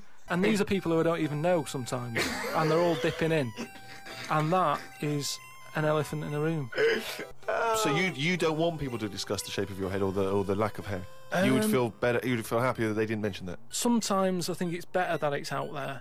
It's made me a stronger person, though. It's the same way, you know, we're talking about religion and that. Samson Delilah, he got weaker without hair, whereas with me, I think it's made me stronger. But would you ever wear a wig? Not really. What I was a mean, long wig like Samson? well, the only time I wanted a wig was when I did jury duty once, wasn't it? And it was annoying that I was sat on the jury right in front of, like, these criminals, right? Everybody else has got disguises. The judges have them wigs on, right? That's not disguise. It is a disguise. That's a disguise. That's why judges wear them, right? So No. Well, then why did they print their name in the paper and have a picture? What do you mean it's a disguise? it's a disguise, isn't it? No, if it was a disguise, they'd go in with one of those glasses with a nose and the beard attached. If it was a disguise, all judges would look like Groucho Marx if it was a disguise. Well, I'm just saying that's what annoyed me when I was sat there on the front row, right? I couldn't have been any closer to the criminals, right? I was sat there and I thought, why didn't I just pop a little wig on or a pair of glasses? I would love to have seen you in the front row at Crown Court. No, I'd because love to see it because in this country you're not allowed to show pictures of jurors. You can't take photos in a courtroom, so there's always these sketch artists that draw drawings, and it's on the news. The idea that we'd have seen 11 people and a sort of Krusty the Clown figure would have been amazing. Yeah, I would love to see the artist do an interview, because it would be like complicated people. Oh, hey, he looks into characterful, and then just a little round head. Charlie Brown. Charlie Brown sitting on the end. Carl, you said that your New Year's resolution was that you were going to learn something every day. yeah, Have you learned anything today? if I can. Today, like, I don't know the full facts of it, but Could I just say that when someone says they learn something new every day, that doesn't count if they forget it the next day. no, but, Because that would be Groundhog Day learning. well, the thing I learnt today was about an octopus. Oh, Go on. What they can do is, you know, they've got 8 legs and that. Yeah. They Tentacles. they can use 6 of them legs to cover their head, so they look like a little stone. And use the other 2 to run off. Right? But that's He's thinking of Squidly Diddly. Yeah, it's a Disney image in his head, isn't He's it? thinking They're of pink. but anyway, but anyway, that's you know, So that's it's not Pink the main singing thing. a song in your mind and running off, yeah. No, but anyway, but something else I learnt, right? It's mainly about animals and that, because that's Yeah. normally quite interesting. Yeah. There's a chicken somewhere, Oh, yeah. Oh, yeah. And the- Specific. and the owner of it was getting fed up because, you know, he had to feed it and that, but it wasn't. Embellishment. it wasn't- Guesswork. No, come on, let's hear it. It wasn't giving anything back. No eggs. No eggs, right? So he was like, oh, I'm sick of this. Anyway, someone told him, pop a little axe next to its little house, right? So when it comes out in the morning thinking, oh, I'll have another lazy day doing nothing, right? He saw this axe and suddenly it was like, oh, right? I'm Next for the day, chocolate thought, yeah. it laid about 6 eggs. It's rubbish. Through Squeeze them worry. out. It's super rubbish. quick. A chicken wouldn't recognise an axe as a threat. It wouldn't be able to reason that I better start working or I'll be meat. I better start. It's absolute rubbish. Once again, it's this ridiculous thing you got that one personifying animals to reasoning powers better than yours. I mean, I think you make chickens and monkeys cleverer than you in your stories, which is weird. It didn't happen and wouldn't work. Next, what else haven't you learnt today? Do you think then that it's worth looking after animals then if there isn't any memory? If they don't know what's happening anyway, you're always going on about don't be cruel to things. Why would you ever want to be cruel to an animal, whether it can reason or not? No. I mean, I don't mean really cruel, but I mean like there's an advert on that's on in the in Britain, advertising some supermarket, right? And it's saying, we look at before we kill our chickens and what have you. They have a great life. This is like the voiceover, and you see Happy Chicken. Yeah. And it's going, we give it a good little house to live in. It's got straw. Yeah. It eats good. Yeah. And then we kill it. Right? Yes, well that's better, isn't it? Well, no, I don't think it is though, is it? Because at the end of the day, if I was that chicken, right, I'm that chicken, loving my life. I can't believe me luck, right? It's got its nice little field that it's working on. Yeah. It's got its nice food and everything. But it's going to die. Yeah, we're all going to die. But then, if you were like a rubbish chicken, that had like a rubbish life, you'd be going, oh, kill me. Carl, they're not thinking what's going to happen tomorrow. They don't know that they're going to get for the chop, are they? A chicken's not going, I'm fed up with this. I can't wait for that axe to be used on my neck. Yeah. Well, that's another now you've mentioned the cutting off of an head, right? Yeah. On the chicken. That's something else I've learned, right? It's like a pinball is mine. Amazing. Isn't it? Ding dong, boom, dang, ding, ding, dong, dong. Oh, head, ding, ding, chicken, head off, bing, dong. No, right, but this was in a proper science magazine as well. Right? Yeah. So you can't have a go. This wasn't something on the internet. This was printed in a magazine. You read it. Okay, and what was it? And here comes the filter. It's going to come out nonsense. Right, well- you could have Professor Stephen Hawking sitting there whispering stuff in your ear, and it could all be true. But when you said it, gobbledygook. Well, let's see then. Let's see, right? What they've done another experiment, right? Yeah. They've cut somebody's head off, right? And they've worked out that when the head comes off the body, it stays alive and that No. for 30 seconds. Well, no, they don't know that. They can never know that. No, they did it. They did this No. experiment. What's alive? What's head. alive?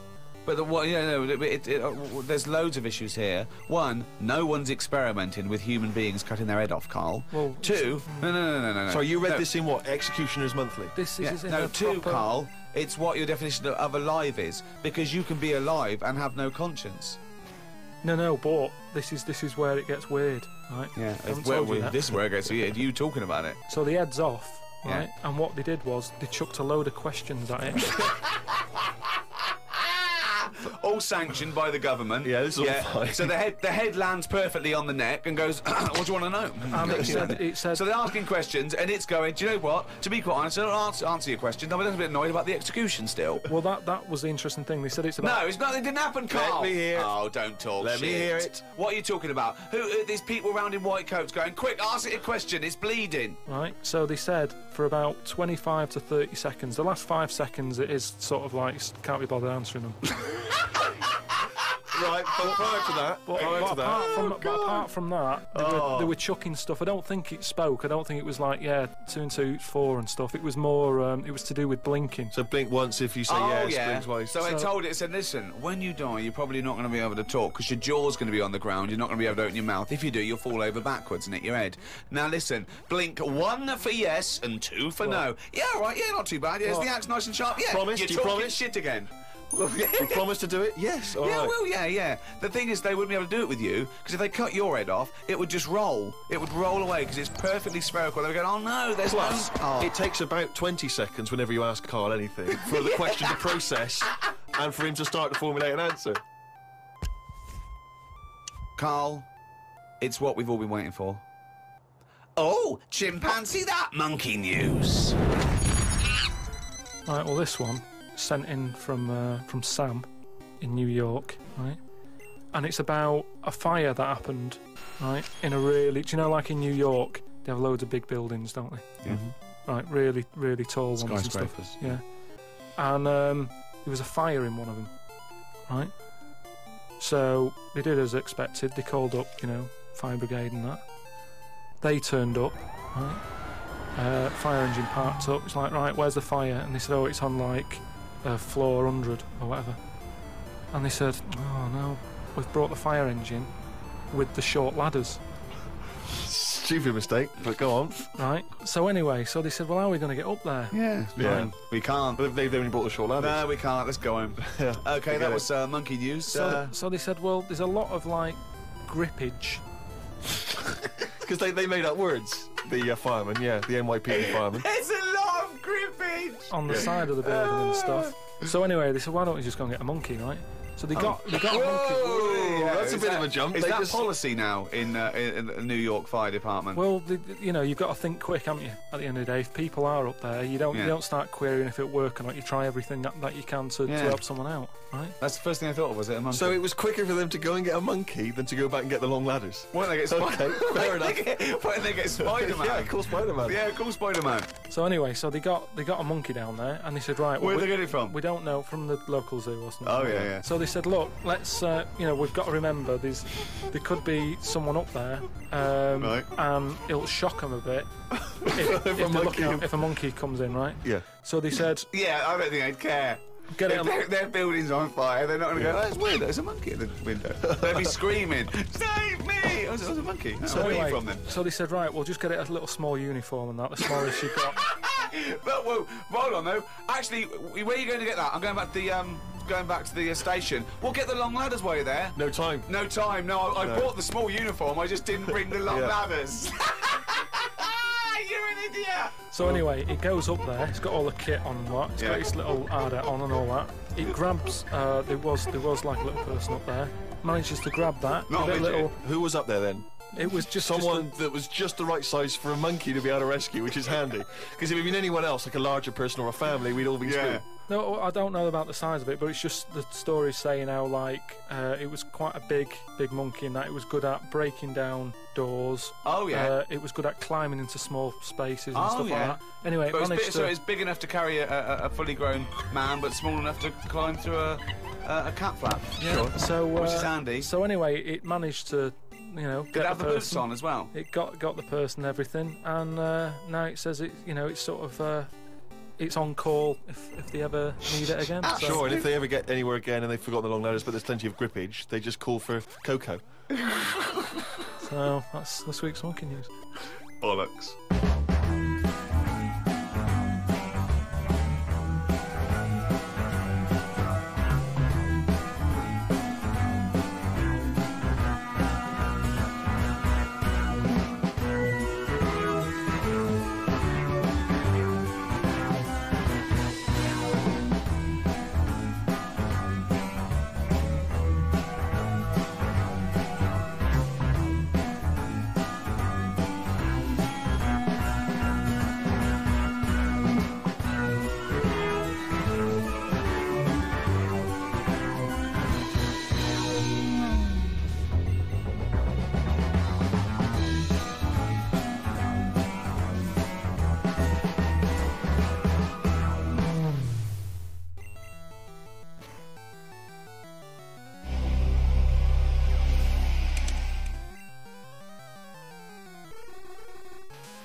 For the past few years, Ricky Gervais, Stephen Merchant, and Carl Pilkington have been meeting regularly for a series of pointless conversations. This is one of them. Testing. Is that all right? Hello and welcome to the Ricky Gervais Show with me, Ricky Gervais, Stephen Merchant. Hello. And the little round-headed buffoon that is Carl Pilkington. Right.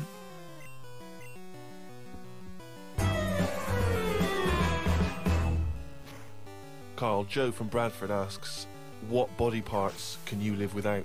He wants to know. He's obviously having sleepless nights thinking about this. What? So With a brain. He's coped this far.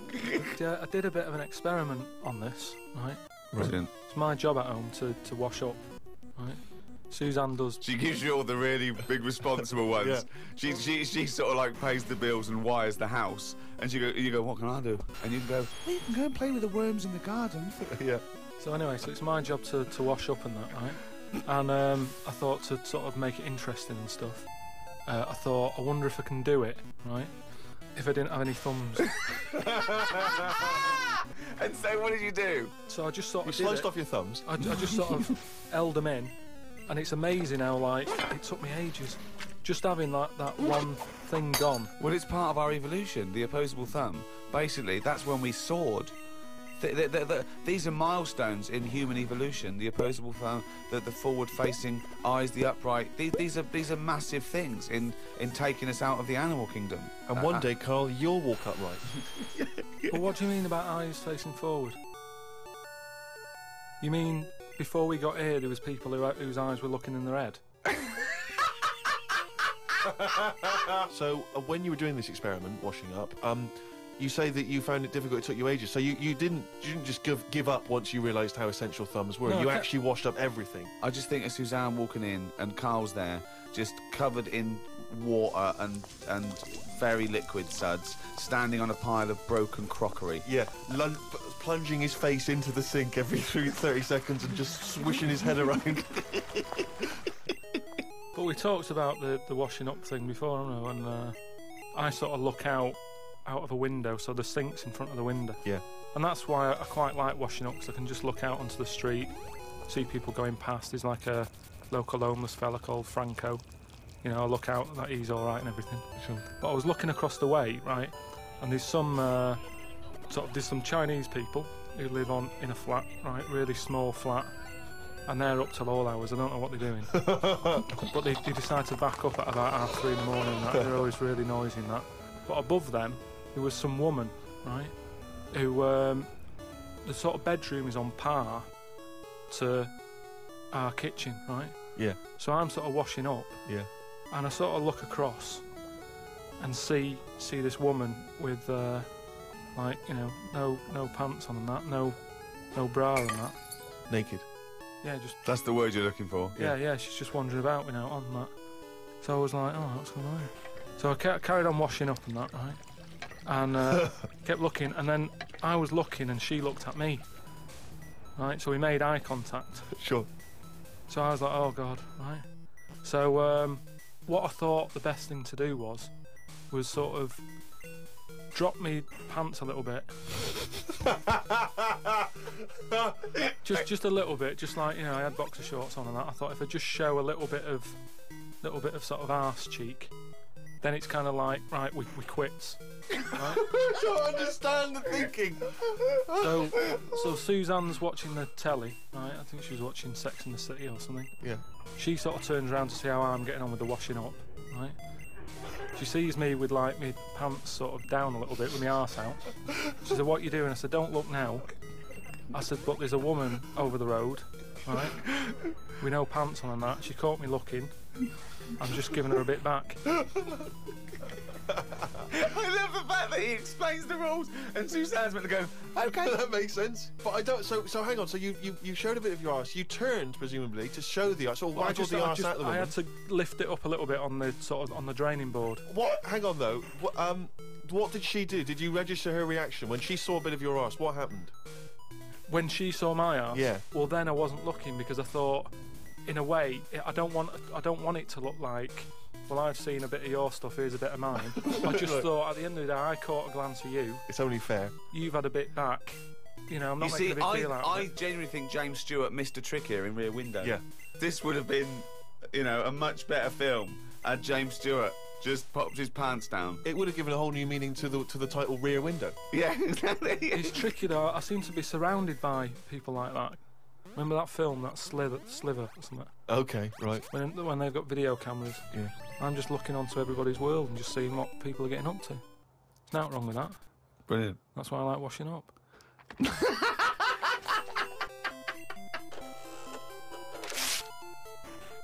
We were talking about famous mantras and sayings and things. Yeah. Never has a Manc said so much to so many that means so little. Brilliant. So you can have that on your headstone. Rupert. Your little round headstone. Rupert's in the Isle of Man. He says, I don't know if you knew this, Carl, but apparently octopus's testicles are located in their heads. Yeah. But then, to me, that isn't that amazing, because at the end of the day, an octopus, really, all it is an head. So everything it's got has to be in the head? It has to be in the head. It'd look daft if they dangled down below. Right? So all it is, I mean, there's a lot of facts. It'd look daft if they dangled down below. I'm wondering if that could almost be the B-side to B-side to Knob at Night. I Could Eat a Knob at Night. James Round says, Carl, if you could be anyone in the world, who would it be?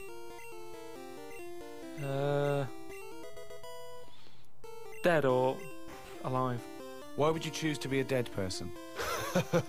No, but sometimes, like, there's people who are now dead, but everybody raves about them. What I mean is, if... Oh, just answer the question. Who would you be and why? It's someone you admire or you think had a good life. Just answer the question. What I mean is, it's good to be remembered, like Winston Churchill is remembered as being a decent bloke, but I wouldn't want the hassle that he had. So I don't want to live his life. Right. But it's good to be... You'd like to be Winston Churchill, but you'd like to have a paper round instead of... Saving the world. Yeah. That's what I mean, but is he saying whose job would I want to take on? It's not that complicated. The question is this: if he could be anyone in the world, who would Carl be? That's the question. That's all the information I've got. A lot of responsibility on a lot of jobs, isn't there? So, some of the names flowing through your head now? I was thinking Bruce Willis. I never expected that! I never expected that! So his responsibility in your mind is what? Saving people who are trapped in a building with terrorists? Well, yeah, maybe, you know, his worries are different worries. With, you know, people who have a lot of money come other worries. Yeah. Do you know what I mean? So Bruce Willis, he's always going on these marches, isn't he, saying stop war and all that. Mainly because he's got, you know, he's got more to lose if there's a war. He's got loads of houses. One of them's going to get damaged. Whereas if you're poor, you've got the one house. If there's a war, it's like, oh, just end it all for me. Then I'm sick of it anyway. Do you know what I mean? Sure. So Whereas Bruce, yeah. With successful life and happy life, there's more for you to lose, is what I'm saying. Right. Like at the moment, because I've finished the job that I've been at for 10 years, right? I've finished working there, so suddenly I've got my timetable's a bit out, and I haven't got enough of a routine, and I'm a man who likes to know what I'm doing. Right? Yeah. So now suddenly 5 until 7, washing up with no thumbs. I've sort of turned into like an old person, where the little jobs that you shouldn't enjoy are now the main event. So but hold on, how old are you? You're 31, aren't you? 32. 32, and you're pottering around, not knowing what to do with yourself. Well, like yesterday, Suzanne's shoes needed to go to the cobblers. Right? I haven't heard the word cobblers. I didn't even know cobblers still existed. I only ever see that in Christmas films made by Disney. Well, I had to go and do that, and that suddenly... Because last time you were going to the toffee shop. Yeah! And now you're going to the cobblers. Next week it's the candlestick maker. But all I mean is that suddenly is a nice little day out. I'm sort of putting my coat on, going, right, I'll go and see the cobbler now and go and have a chat. Tell me about the cobbler. You didn't come back with 3 magic beans, did you? No, the cobbler's all right. He's doing, he's fixing shoes and that. He's cobbling all day. Have I told you about my Uncle Alf, who was a cobbler? No. I'm sure I told you about him. He's the one who he lived in like a bedsit, and he had 2 tellies. He had like one that the sound didn't work on, and one that the picture didn't. But both together, it worked. Oh, right, okay. So as long as he was watching the same channel on both, sound came out of one telly, and he'd watch the picture on the other. Brilliant. And he slept in like a rubber dinghy, right?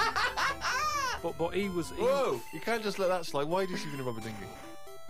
He just liked boats and stuff, and he sort of... Yeah, I like boats, but they're better on the water. Beds are better to sleep on. Boats are better to sail on. Well, he just had it in there. It's a bed set. It was really tight space. Boat set. He's got this. He's moved into a dinghy set. He's got this dinghy, so he's thinking, well, rather than it get in the way, I might as well use it. Yeah. Right? But he was a cobbler, and he used to like repair like my shoes and that, right? Yeah. But he'd always sort of overdo them. Right, so what do you mean? Like fancy. Do you know like Pimp My Ride on MTV? Yeah. Because he does up shoes, he'd go mental on them. What do you mean? There was the stereo. Yeah. Well, no. There was horns. It's like... Here Go comes faster stripes down the side. Here comes Mr. Pilkington. He's got the fastest shoes in the land. No, he'd just make shoes that would last forever. So instead of putting like 1 sole on, he'd put about 5 on. So it looked like one of them built-up shoes that you never see. He'd just put loads of stuff on. They'd last forever. But they did. But they look like I orthopaedic shoes. Yeah. It just like suddenly I was like 6'7" whenever he'd sort of sorted my shoes out. But he's a cobbler, and you know it's work. That's always there for you, isn't it? I suppose so. So you went out with to take Suzanne's shoes to the cobbler. Yeah, so that's it. Yeah, so I just took him to the cobblers and that was like a nice little job for the day. I got a leaflet through the door saying, you know, if you want to walk a dog, you know, the rates are good. I don't know what they pay and that. And I thought if I do that and get a paper round, 2 in 1. Sorry, you just went from a job, right, where you were the head of production at a radio station, dare I say it, on... can I discuss your... Well, it was all right wage. Yeah. It was very good. But I wasn't happy, so it's pointless. No, I know that, but to go from the head of a department on a lot of money to walking dogs and doing a paper round, I don't know. No, but it's about being happy, isn't it? I know, but that's commendable if that's true, but... okay. And that makes you happier? Well, I haven't walked the dog yet, but I'm just saying if I do... I mean, I'm not taking it if it's raining. I'm just thinking if it's a nice sunny day and I fancy a potter, I'll go round to her and say, well, how much are you paying? I'll take the dog a walk and stuff. But I can't believe some of the words that have cropped up. Potter, cobblers, toffee shop.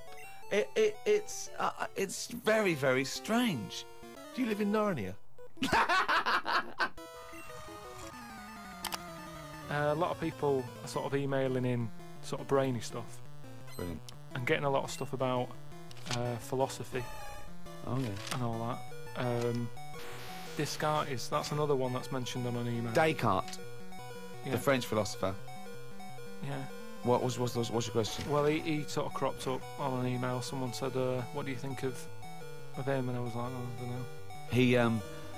He famously, he pondered his own existence. Cogito ergo sum. I think, therefore I am. He was thinking about that. He was thinking, how do I know all this is true, everything around me? And he thought, well, I can see it and I can smell it and I can hear it. And he went, oh yeah, my senses can be fooled. I could be dreaming. But if I'm dreaming, then at least I'm alive. At least I have some sort of consciousness. So if I'm even thinking about anything, you know, I exist. I think, therefore I am. Cogito ergo sum. But we don't need to know the Latin bit. Why is everyone always going back to Latin? It was ages ago. Why is that language always being... And were Latin people always in a rush? Because they seem to be like words for full sentences. Why couldn't they just take the time and say what they want to say? And it's just like, what was the rush? To teach Latin. What about Plato? Right, Greek. Right, now, would you say he's a bright bloke? Yes, I would. I'd say he's a very, very bright bloke. Right, let me tell you this. Right, if he's that bright, you know how he got killed? No. Got hit on the head by an egg. Fucking hell! Well, he's not so clever then, is he? That's what I'm saying. Boo! What's the story with the egg? He was on holiday or something, right? And He was on holiday. In Greece, probably. he was having a walk about, and a bird was flying over the sort of. This over the bird beach. was what? A great auk? What size bird killed him with his egg? It was a big one, yeah. Was it? And the way they used to crack An ostrich on a hang glider. the way they used to crack the eggs open to let the kids out, they used to drop them on rocks. What bird is this? Dropping its egg to let the kids out? You're a maniac! You are a maniac! And Plato had a little bald head. Right. So from the top, the bird's there looking down, and it goes, oh, there's a little rock, I'll drop the egg. Hit him on the head, killed him. Now, this is what I was saying before about... I'm letting too much go now, because I'm so desensitised to his nonsense. I let him go. The bird saw Plato and said, there's a rock down there. Yeah. Well, if these birds are killing people with bald heads, you've got to be terrified. So, but listen, this is what I'm saying though, right? Before about knowledge and that, how knowledge is hassle, or success is hassle. I think that was Newton. Knowledge is hassle. Now, why is Plato's intelligence got anything to do with the fact that this bird dropped an egg on his head? Because he was intelligent, and he's probably earning a nice few quid by giving out whatever messages he gave out. Yeah. He could afford to go on holiday to exotic places. If he was working in a factory, he wouldn't have been on this beach with big birds dropping eggs, is what I'm saying. So, in a way, it backfired. His knowledge killed him. And that, I think, was Kierkegaard. His knowledge killed him. he shouldn't have been on the beach. He was only there having a break or whatever from doing what he does. It wouldn't have happened if he wasn't on holiday.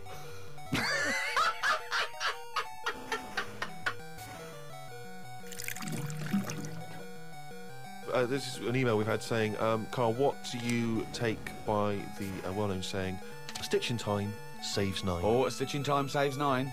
Yeah. See, it's another one that I don't think I've picked up on a lot of these sayings that are being sort of thrown about willy-nilly. Willy-nilly. Willy-nilly. Okay. Willy-nilly. No, but I, again, it's one of them like last week. I've heard of it, but what does willy-nilly mean? It just sort of means, carefree. That's right, yeah. Okay, but what does a stitch in time So save you 9 understood mean? willy-nilly, so you used a Yeah, but it phrase. sounds you nice, used doesn't it, you said it willy-nilly, but you sort of got the gist of it. So what does a stitch in time saves 9 mean? I don't know. What do you must mean you know. don't know? Think about it. A stitch in time saves 9. Is it to do with sewing? Well, yeah, sort of. So Okay, if- it's not that clear. So if you got a jacket, Yeah. and the seam starts coming undone, oh, there's a little bit of seam. I'll leave it. Oh, it's getting worse and Right, worse. Soon right. your sleeve falls off. So you just need 1 stitch there. That'll do it. If you do it now, later you'll need 9 stitches. And that, of course, is an analogy to other things. But it depends if you're busy at that point, because if you've got something else that needs doing, that means that isn't being done because you're messing about sorting out a hole in your coat. Is what I mean. Yeah. You can't always do stuff straight away. So maybe, I don't know. I don't know if there's a sort of a middle ground where you don't have to do it straight away, but stitching A stitch sometimes time, today. say in 15 or whatever, meaning you don't have to do it straight away, but just do it before it gets really bad. Brilliant. Do you think yours is less poetic than a stitch in time saves 9? So yours is, this is what you want it to be a quote, right? Where, well, you could do it now, but if you're doing something else, then, well, don't do it immediately, but do it soon so it doesn't get really bad. Carl Pilkington. No, but it's the same. That's the same way I treat most things in life. It's like I never go to the doctors unless it's really That is sensible. bad. That is very good advice. No. That's brilliant advice Well, for it is, anyone though. listening. Never go to the doctors. Unless it's really bad. But that's why a lot of people, die because they don't want to bother the doctor, or they're mildly embarrassed, or they don't know symptoms, bad symptoms. Go to the doctor if you're not sure about something. Like you were terrified to go and have your prostate. Still not doing it. Why not? I wish you wouldn't talk about it because now Suzanne will listen to this and she'll go, "Oh yeah, you haven't been," and start dragging it up again. But why are you worried about a little a qualified I doctor? don't know what they're doing up there. What they What just year pop are the- we in? They. What are you talking about? They pop their finger up. That's what I mean, though. Why? Why are they still using the index finger? What, would you prefer the forefinger or the thumb, would No. you? No, what I mean is we've got. Or a thumb on a stick, some kind of thumb on a stick. Yeah, would you prefer it to A be mechanical thumb, a robot thumb. Why isn't it just a little camera? Well, they put the camera up if they initially discover something. But just put the camera up straight away. If I'm No, paying they for don't the need visit. to. They pop the finger up, feel that the prostate isn't swollen, wiggle it around a little bit up your back passage. What are you worried about? I don't think they need to do that. Are you in this embarrassed? day Are and you age. embarrassed about being in a room with your trousers around your ankles and little fellas A popping his... little bit, yeah. Why? And the other thing is, it's not just that, is it? So you go in there, they check your heart out and that, which to me is the most important thing, because that's what keeps you going, isn't it? Yeah. You've got to go there. You Yeah. sat on the bus, stressing out, thinking, oh, in less than half an hour, I'm going to have a finger up the arse, right? What is the problem? And they go in, they check your heart, probably check your testicles and that. What's up with that? They check your testicles, yeah. Yeah, but it's all building, and you sat there going, oh, soon that'll be happening. Yeah. And that's what puts me off. So if they just came round when you were asleep, Suzanne just let them in and goes, right, and they crept up and went, bang. You go, what are you prefer doing? I just don't understand why they don't teach you how to do it yourself. How can they? Wow. How can they teach? Imagine you squatting in a corner with one hand on your bollocks and the other finger up the arse going, it seems to be all right. Carl, you don't understand the phrase "a stitch in time saves 9." I don't think you should be doing any kind of invasive medical research in your own human body. But then Who knows what trouble you're going to cause? No, but then at least You would get stuck. Yeah. You would get stuck. Susanna, come out. Your fist will be up your own arse.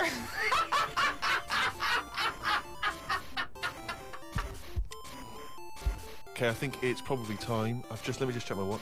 Yeah, it's monkey news time. Oh, chimpanzee, that monkey news, yeah. So this week, anyway, it's more about tall buildings and stuff. Oh yeah. It was this bloke who was a builder. Oh yeah. Right? And you know what builders are like? They sort of move about, don't they, from sort of building to building, just building.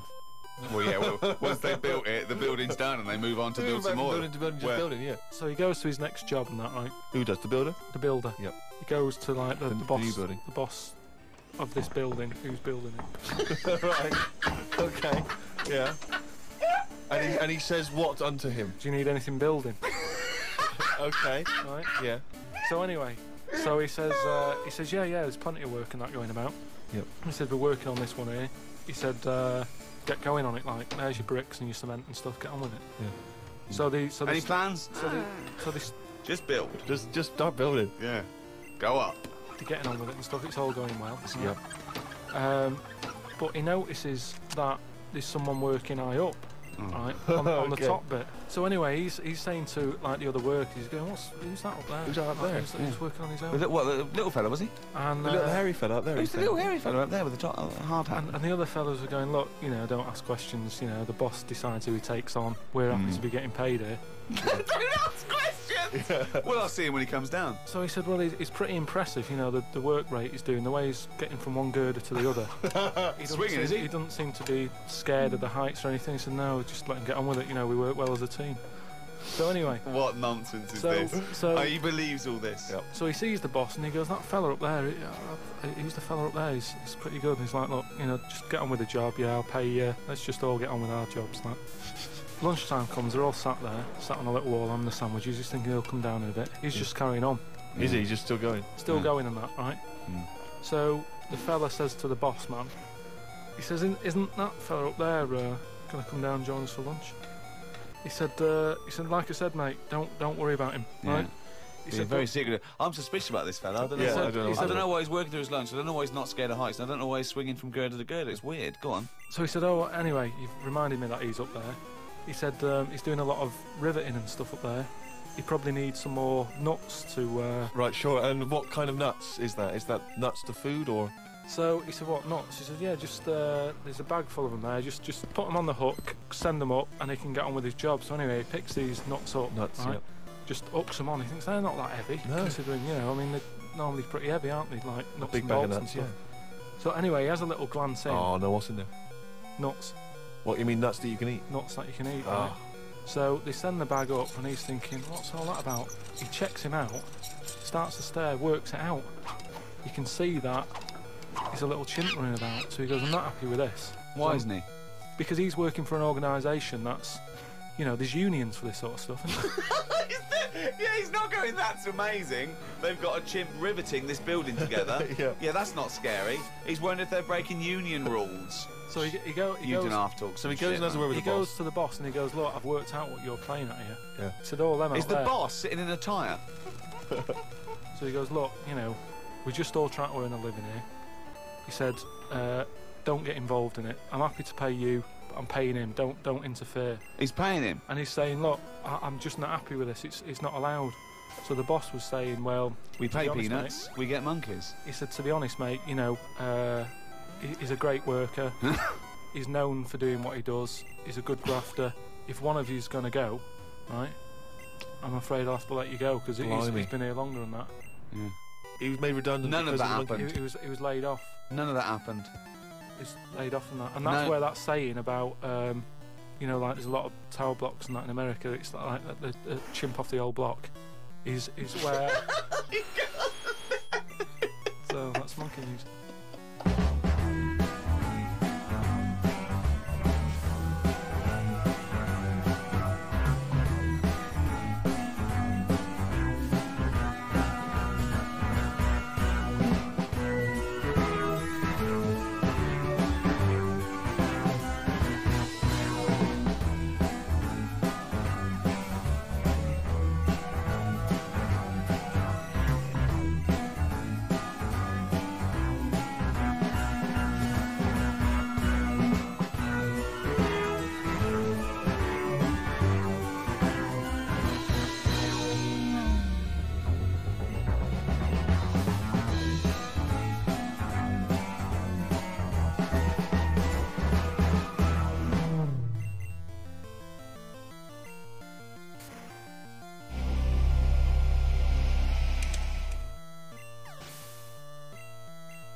the past few years, Ricky Gervais, Stephen Merchant, and Carl Pilkington have been meeting regularly for a series of pointless conversations.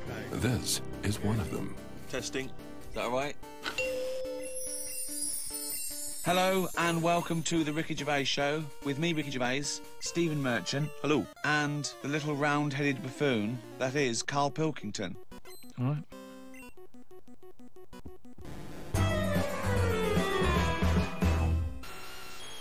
Carl's been on holiday again, hasn't he? Oh yeah, that's right. Yeah, because Carl, you don't do anything. And you have weekends off. You take at least 5 or 6 weeks holiday a year, even though you haven't got a job now. You're meant to be doing this, and yet you still So go your on whole holiday. life's a holiday, basically. Yeah, why do you need a holiday? You potter around. Your big day last week was going to the cobblers. So why do you need a break so much this week? It's just that, you know, it's good for your brain and that, isn't it? It opens it up a bit. You are not evidence for that. Where did you go? Gran Canaria. For a week? Yeah. Just sitting around? Well, there isn't much else to do at Gran Canaria. I mean, I don't want to go slagging a place off because every time I seem to talk about somewhere, I get into trouble for it. But it's just like a big rock. It's just volcanic, innit? And you must have looked like a little barnacle on that. Have you been there before? Been near it before to another rock, which was just. But it what, was the you same had your sort of fingers thing. burned, why did you go back? Because you think, well, they can't have loads of these islands that are the same, like just a big rock with hotels on. They can't get away with it. So you think, they well, the obviously next are one. getting away with it. But why do you keep going to these places that are rocks? Why don't you investigate first? Ask your travel agent, is this a giant rock? Because that's what you do, innit? You go and find out yourself. I mean, when Armstrong went to the moon, what was he expecting up there? That's a fact. That's a big rock, and he still went all that way. I don't know what that point was. No, so Fair enough. what I'm saying is though, What do you make of this place? You enjoy it, Gran Canaria? It's just a big rock, but I bet the moon was better. Really? What did you do? It was just one of them. It was big hotel, like big massive places where there's loads of people, and you know you go for your dinner. That describes a hotel. Yeah. No, Sounds like that to me. You've nailed that. I've been to a few, that sounds like it. No, but do you know what I mean though? There's the nice small ones where it's just enough people, but this is like mental, and it was full of old people really. I mean that's probably why it's called Gran Canaria, right? Because it's just Grannies old people. everywhere. Yeah, right. But what I thought I'd start doing is start a diary. Okay, why? Just because I sort of had a bit of time on my hands and that. Just thought, write it down, write stuff down. And do you hope that this one day will become one of the great literary documents like Samuel Pepys' diary? I haven't heard of that. Is it any good? You've never heard of Samuel Pepys' diary? No, The most famous diary other than probably Anne Frank's. I've heard of Anne Frank's and that, and I thought if she's sat in a loft, knocking stuff up, not much going on in her life at that point, yet she was still writing it down. Yeah. Whereas Thought, you've well, been I'm to on Gran holiday. Canaria, yeah. I thought, so there is stuff going on that I can chat about. Start a diary. Sure. You started a diary. Yeah. And what are you going to do? Did you keep it up every day? Yeah, just. Oh, can I read it, please? Well, a diary is meant to be sort of. Please, can I read some out on this podcast? Carl. Some of it though is only relevant to me. It's sort of. Oh, this is. Please give me it. Oh my God. I mean, this isn't. I haven't just. It's Oh one my of those God. desk diaries. It's huge. It's about a foot long, and it's Oh, that is amazing. Imagine if Anne Franks had been like that. As she got out, right? Everyone would have heard it clank down on the desk. Yeah, but my writing's quite big, isn't it? Oh look, give us that. Do you Give us know? that. Do you know about Joined Up Writing? Have you This heard about is that? There's no point. Amazing. Sometimes you can't read it, can you? So it's Right. best to Okay. look at ancient look! times. Oh my God! It starts on the first day. This is wonderful. Going on holiday to Gran Canaria today. Woke up to the news that Tony Banks had died. There was a piece on the news about how everyone was shocked. Got me thinking about an invention that would be good. Right, a watch that counted down your life. If it says you've got 3 days left, go to the doctors. Told Suzanne about invention. She said she wouldn't buy one. But she said that about the iPod. How would this device work? This watch? I mean, how would you know when you were about to die? Is that a concern? Again, not for you to worry about, presumably the boffins and No, stuff like all that. I was thinking is that Tony Banks fella, you know, he died and everyone was shocked about it. But if you had like a little watch on, But how does it work? You can't just say, wouldn't it be good? How would this work? Yeah, I imagine you in the patent office going, got an idea? They go, oh, certainly, Mr. Pilkington, what's your idea? Watch that counting down your life. Oh, how does that work? What? just wear it, just pop it on your wrist. No, what do you mean? Just pop it on your wrist. How does it work? Just pop it on your wrist. Brilliant. You're an idiot. Well, it's interesting that he goes on. The flight to Gran Canaria was a bit bumpy. I thought about the clock that counts down your life again, and I wondered if it would know if you were going to die in a disaster. No, he's querying his own design. He's wondering if he would know. He's invented this. Now he's not even sure. A fella on the plane was reading Koi Mag. It was a fishing magazine. I glanced over and noticed he was reading the Pond of the Month article. Don't think they could make it into a weekly magazine. Well, to be fair to you, because I remember seeing a guy on the train once reading Carp Monthly, a magazine dedicated entirely to carp, and it had Carp of the Month. And I just thought, you know, once you're like 3 months in, the editor must be stressing. Have we got any more carp? We got a carp that's actually done anything? I reckon if they used the same one twice, there wouldn't be many complaints. No one would be noticing. No, that's the carp they used 2 years ago. There was a really fat bloke on the plane. He was playing on his PSP. While I waited to go to the toilet, I looked at what game he was playing. It was darts. He's that fat and lazy, you can't even face playing a more active game on a games console.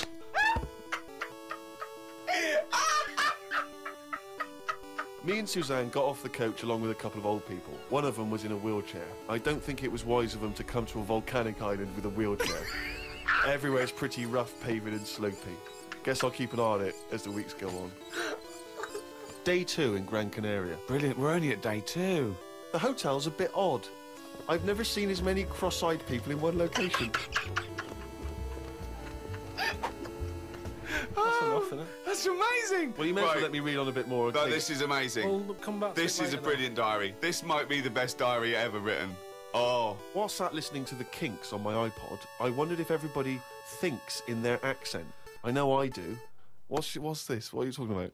Just that, you know, when I've been sat there lying on the lounger, right, and I was thinking about stuff. How do you know you think in your accent? Tell me a typical thought. Because what I mean is, say if I was like, if I saw something, right? Do you know how I say like, oh, that's a bit weird, isn't it? No, but that was I don't being have said. to. But when you think, I don't think the sentence is like I'm saying it. It's just a thought. The thought appears. It's conceptual and it's